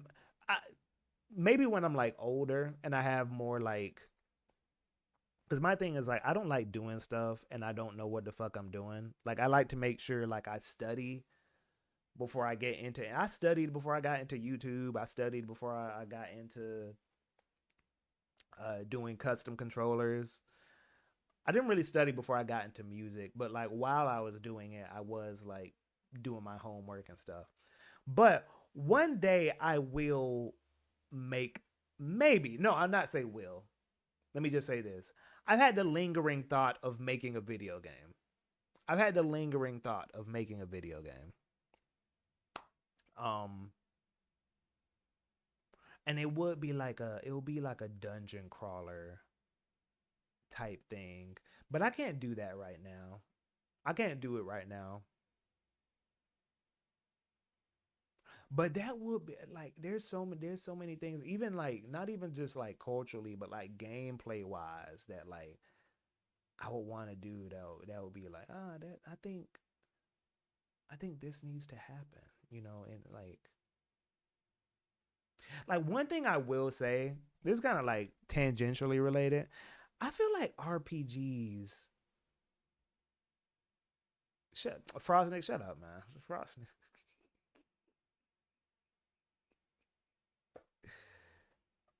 We can collab, Burgundy. Let's do it. Let's both work on it. But no, man, like RPGs could really go through like a radical change. It's something I've been thinking about recently. Like Like JRPGs are one of those John. Okay, okay, and I'm not. I don't want to turn this because I hate talking about this, but JRPGs are one of those genres that like you definitely can, man. I think maybe I'll give myself some time, but I don't want to. I don't want to like downplay how much because I hate when people do that for stuff that I do. It's like I can make music, you know. Nah, there's a lot you don't understand. I'm sure there's a lot I don't understand about making games or whatever, but um I think RPGs could go through like a radical change that like no one wants to do because the audience isn't really asking for it. You know what I mean? So and what I mean is RPGs are one of those genres, right? Where people will have critiques of it, right? Like people will have certain critiques of RPGs, like in the current state they're in right now, and RPG fans will push back against those critiques, right? What the fuck? Y2K? What are you talking about? Somebody, J Boulevard, Frostnakes. Do you be modding? Do you be? Have you kicked anyone out before?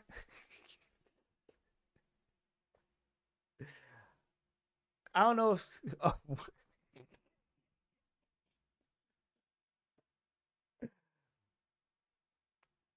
Oh, but no. OJ always beats the Y2K guy. I think that's spam. I think that's spam. The old dude who said Y2K. Um. Oh, it might be. It might be. You might be right. I need a YouTube modder. I wanted Athena to be the YouTube mod, but she said she didn't want to do it. But no, okay, no, y'all keep getting me off track. RPGs are one of those genres, right, where you'll critique something about like a thing that RPGs do very often, and then when RPG fans see that critique, they'll be like, oh, he means Y2. Oh, he's not spam. Don't. Oh, my bad. I'm sorry. I'm sorry. I'm so sorry. I'm so sorry. Your name just looked crazy. I'm sorry. I apologize. Oh, he probably already left. Look, the views went. No, I'm gone. Uh,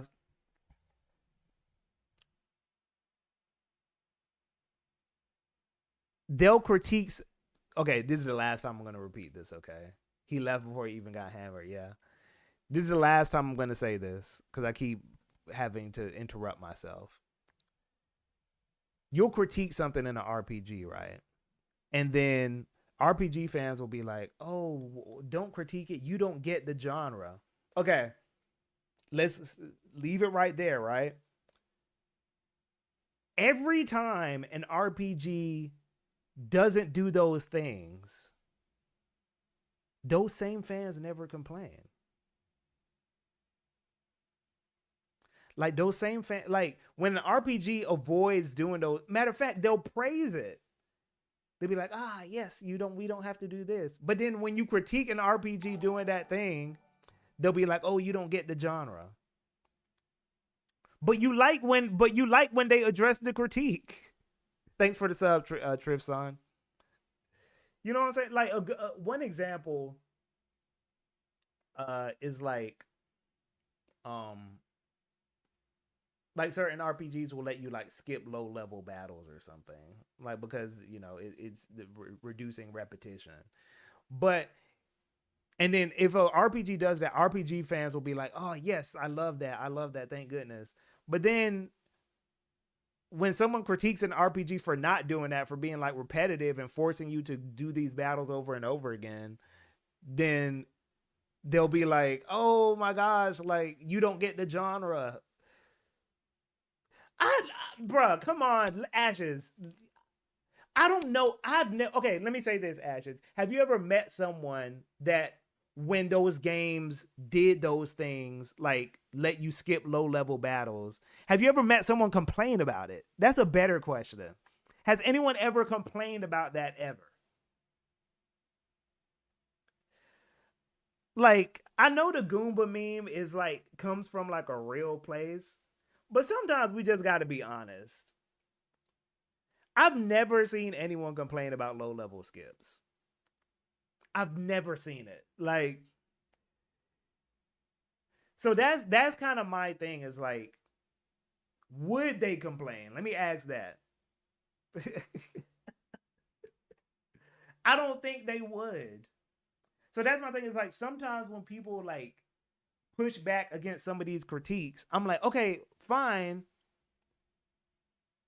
push back, but would you hate it if a game did this? Like, would you actually hate that game? Would you be like, oh no, let me do these repetitive battles? Like, would you really say that? Like, be honest. Would you really say that?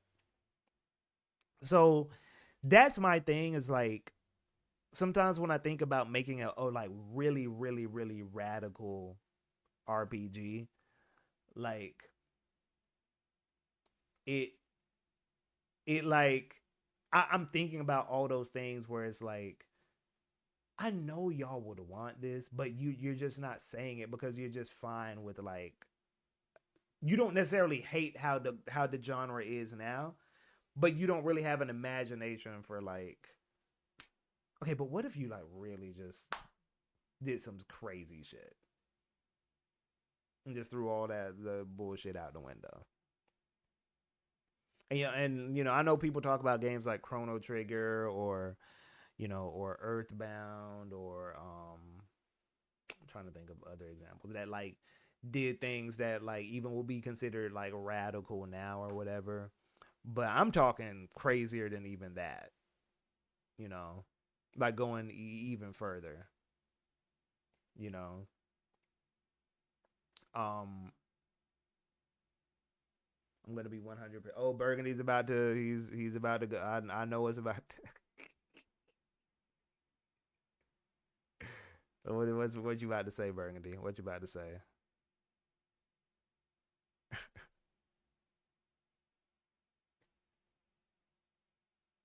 Donkey. What did Donkey say about the Goomba comparison? Like 90% of RPG inspired by those specifically market themselves on exactly that. That's what, and that's pretty much what I said before you said that. It's like I know people be like, oh, like yeah, well, we're gonna do something, right? But I'm going further than even that. Like sometimes they'll make RPGs that'll say like, oh, we're not like those these other RPGs, and it's still like, Chrono Trigger already did this. Earthbound already did this. Um, I'm talking really far to the point where people will question like, is that an RPG? You know what I mean? Uh, would you be willing to go into some of your ideas on what some of those radical ideas would be like?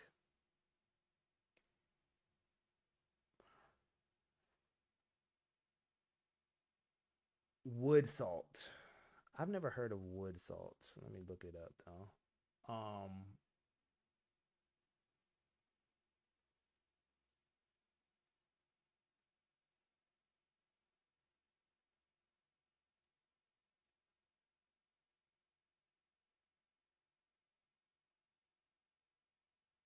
What about? Tell me about wood salt.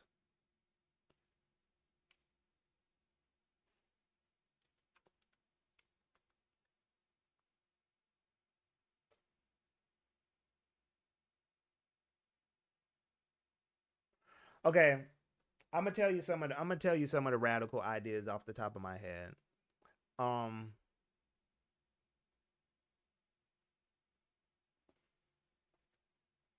only bosses,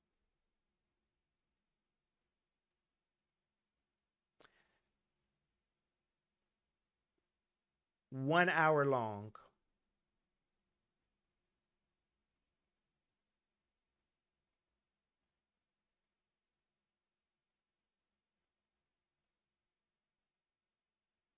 That's all I'm gonna say for. That's all I'm gonna say. 1 hour long, only bosses.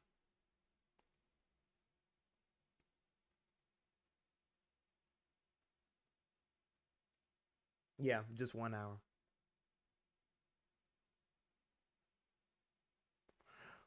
But how would you level up? I have some ideas, but like I said, I'm not a game designer, y'all. This is just like a little side dream thing that But that's how radical I'm talking. Y'all bringing up wood salt. I'm looking this up nowadays. Wood salt still 10 hours. Still got branching paths and all this kind of stuff. Um, I don't know. I just never seen it get like super extreme. I've never seen that. Every time, maybe we should collab after. Yeah, yeah. I'm saying, man. Like I keep telling y'all, I'm secret. I'm a chill crackhead gamer. Like where when you talk to me, you wouldn't think that like you know I have some of the views I have because I'm just chilling. You know what I'm saying? But then when you actually sit down, it's like, oh you crazy crazy. It's like yeah, that's how far I will go with it. Um, yeah, and I even wrote down like this was like a month ago. I even wrote down like the outline of like oh these are how the mechanics will go. Like this is what will go into that. And then while I was writing the outline, I had a moment where I realized like, oh, this is why game development is hard. Like I'm already seeing the problem. I'm already seeing the problems about like, wait, but how would I make that work? Like how would I do this? Like they could easily get around this. Like even before I started like touching a computer or anything, I was like, oh man, but that will make this part easy, or like, oh, this wouldn't be dynamic enough. Nah, so that's why I said don't take what I'm saying here too seriously yet because I don't know what the fuck I'm doing.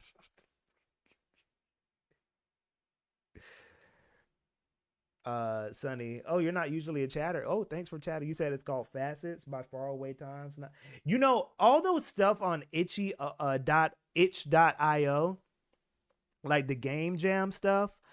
That stuff that is closer to like the radicalness that I'm talking about.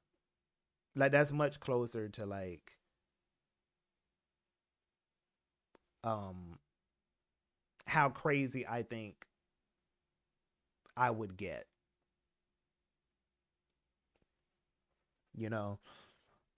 Because a lot of stuff on itch.io is like really like yeah, you may have rushed this, but if you had like kept this same idea but like really just took it further or like added some put some time in the oven with it, this would be like I would I would really champion this. Um Toby Fox is really at the forefront. Toby Fox is also pretty, yeah, he's pretty I like what he does. I respect Toby Fox.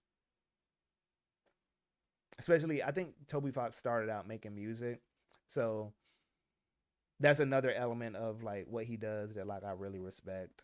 Of like going from music and then like pivoting into something else. Um oh, that Sunny, that sounds close to what I'm talking about. What you're describing. Um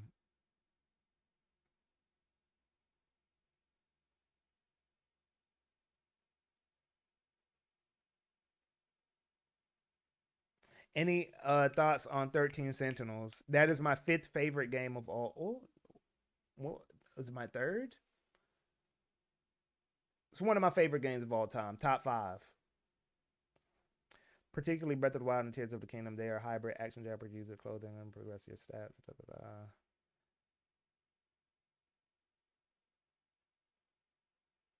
It will Frostniks. It will be turn based, but yeah, not Shadow of the Colossus. Like it will be turn based. Um, I remember I was on your stream one time talking to another guest about RPG design, and we couldn't come up with a good reason for why levels tied up to infinitely grindable enemies need to exist. Yeah, that's kind of my thing. Is like, and even though I haven't played this game, this is kind of like the way Resident Evil kind of has like I don't well maybe I'm wrong on this. Somebody correct me if I'm wrong. Resident Evil 4 doesn't have respawnable enemies, right? Or does it? Like once you kill the enemy on the map is just gone.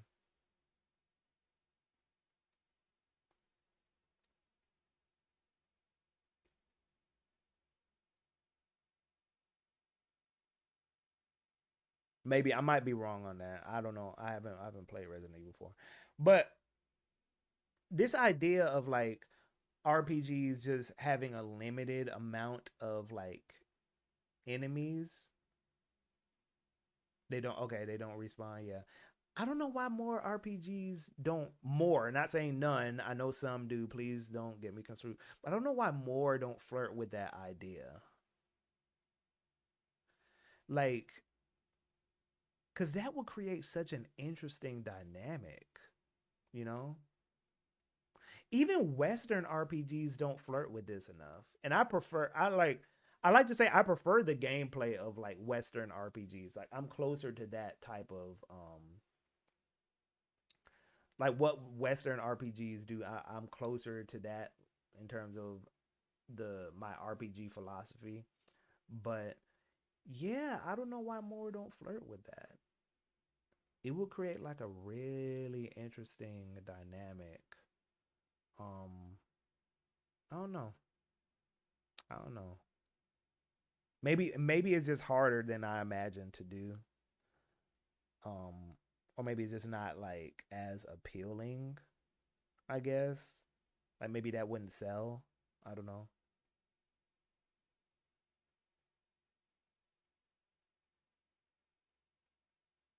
Well, tactics RPGs are SRPGs are kind of different though, right? SRPGs often do flirt with that, right?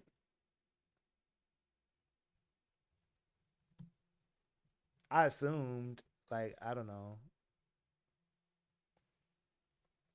Like for example, like Sakura Wars doesn't Sakura Wars is just single encounters. Like there's no grinding in Sakura Wars. Um Even though some people argue Sakura Wars isn't a RPG, I don't know. But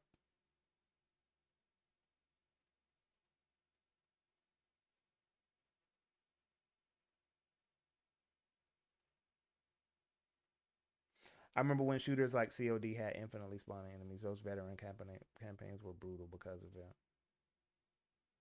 I think the idea of grinding your problems away is too appealing unless it's easy like Paper Mario, which does heavily kill your experience growth after a while. Yeah. Also, apologies about the spam. I used to be a heavy ass itch.io user, but I can't pronounce that. Made like 3 to 4 short form turn based RPG Maker experiments, Ocean OI being a huge standout. I think it's because part of the appeal of a lot of RPGs is that you can grind. Yeah. Yeah, but I think there's like two ways to look at grinding, I guess. Is that like the ability to increase your stats, but then also the the repetition of increasing your stats, like the repetition involved. And that's kind of why like something that when I was outlining the game is something that like I was like exploring of like what if you only had one chance, well, there's plenty of games that are like this actually. But you have only one opportunity to increase a limited amount of stats, and then that's it, right? Like you can't go back and be like, oh, I want to increase it, and it's like, no, that's it. And I know the problem that comes in is when you're dealing with a long game, when you're dealing with longer games, the way things cascade, if you only are given like one chance to like increase your level or increase your stats and decide what goes to what item you're going to use, what you're going to equip, da da da. If you only have one chance and you're dealing with like a even like a 9-hour game, right? The way those decisions cascade can like hard lock you out of shit, right? That even that if you're only given one opportunity, but that even happens in games that do have respawnable enemies and multiple opportunities, like being locked out of like, oh, you can't do this because you leveled up the wrong thing. Like that happens even for for RPGs in their current state, which will frustrate some people, I guess.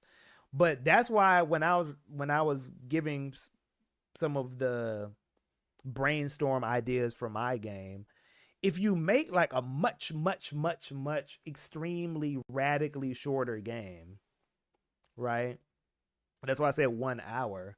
Then getting locked out of, you know, getting locked out of being able to do something because you fucked up your stats isn't that big of a deal. You may have to start the game over, and try again.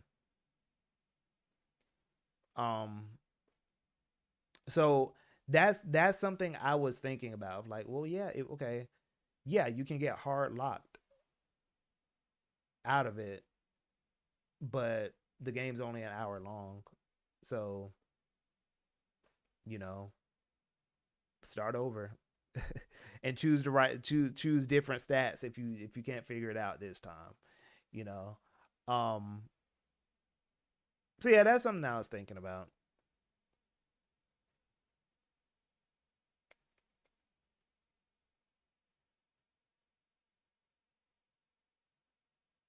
No, well, a roguelite, I don't hate roguelikes. I thought we agreed I hate roguelites.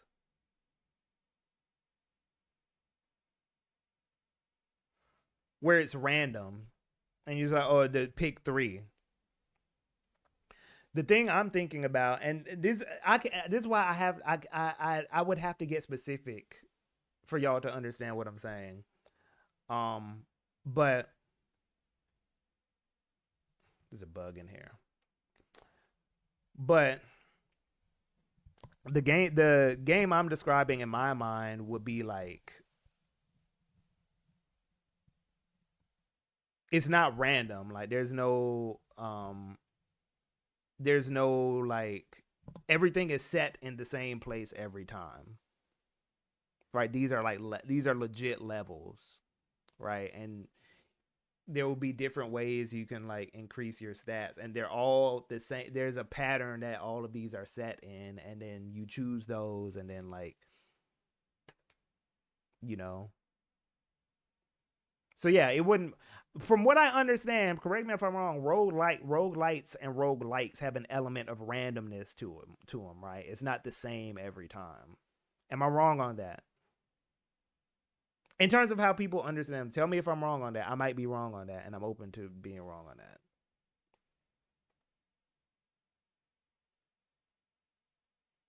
Okay, okay, cool. Yeah,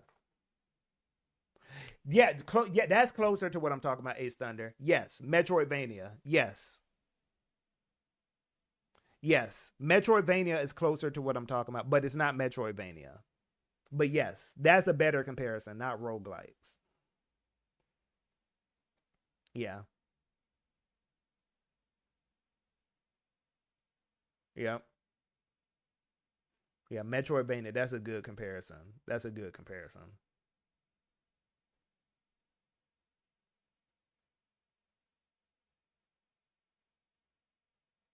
Yep.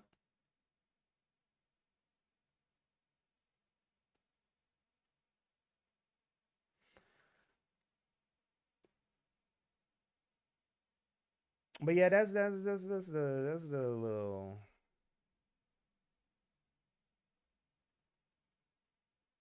less randomness and more procedural generation. That's man, yeah,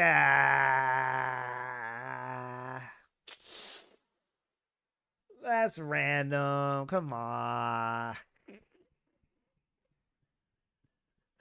But unfortunately, it makes a lot of them just feel like boring puzzle boxes since most of these games are based around something you can just counter change shit. Yeah, yeah. But okay. Is there anything else I didn't cover? Let me see if there's anything else I didn't talk about.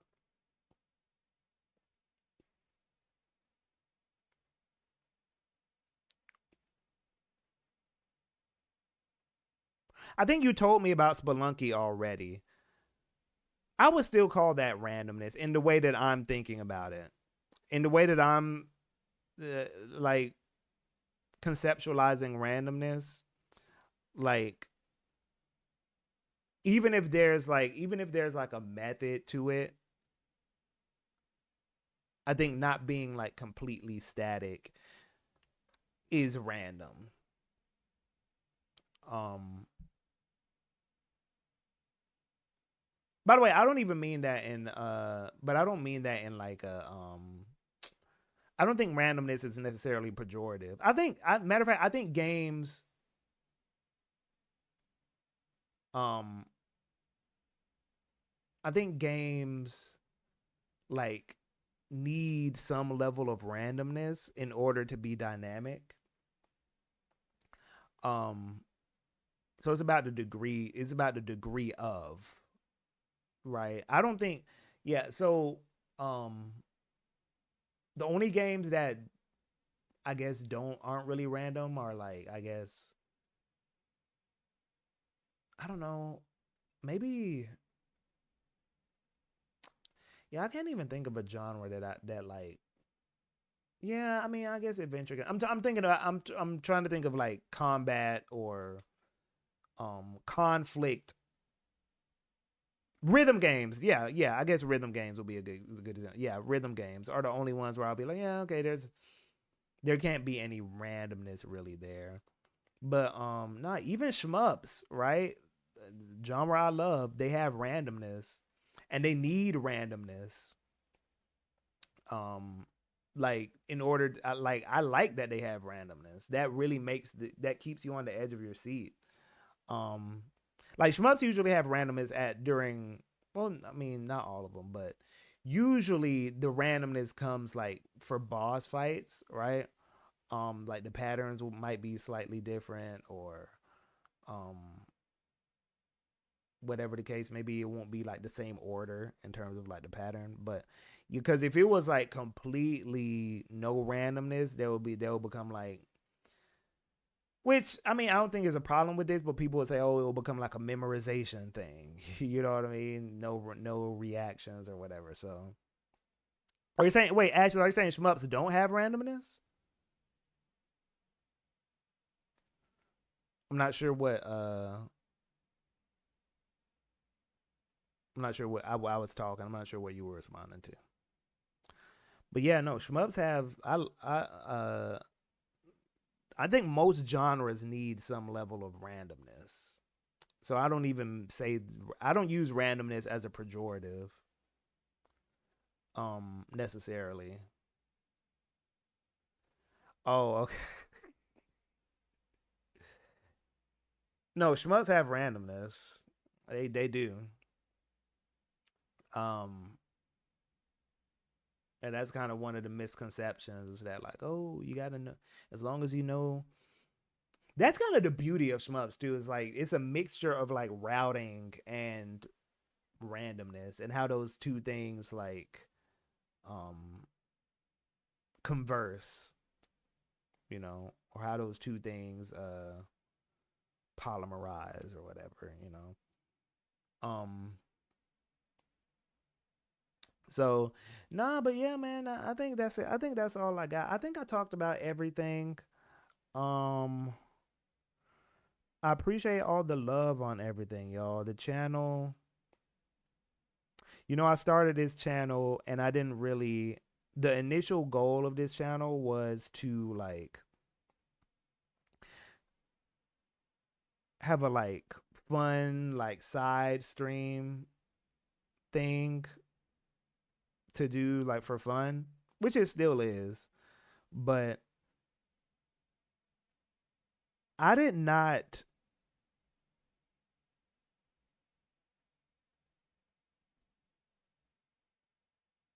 Oh, okay. I did not. Yeah, yeah, yeah. I couldn't. Yeah, I did not expect the YouTube side of things to become what it is. Like, I didn't expect that I would get good at that aspect of like, you know, this was originally supposed to mainly be like a fun live stream thing to talk to be an outlet outside of Twitter. But the channel's been it's been going up, man. I'm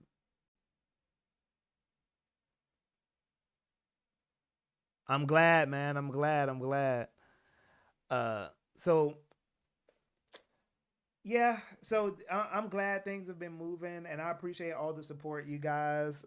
Whether you're here forever or whether you eventually dip, this has been real cool, man. Like it's been a cool outlet, and I'm hoping we can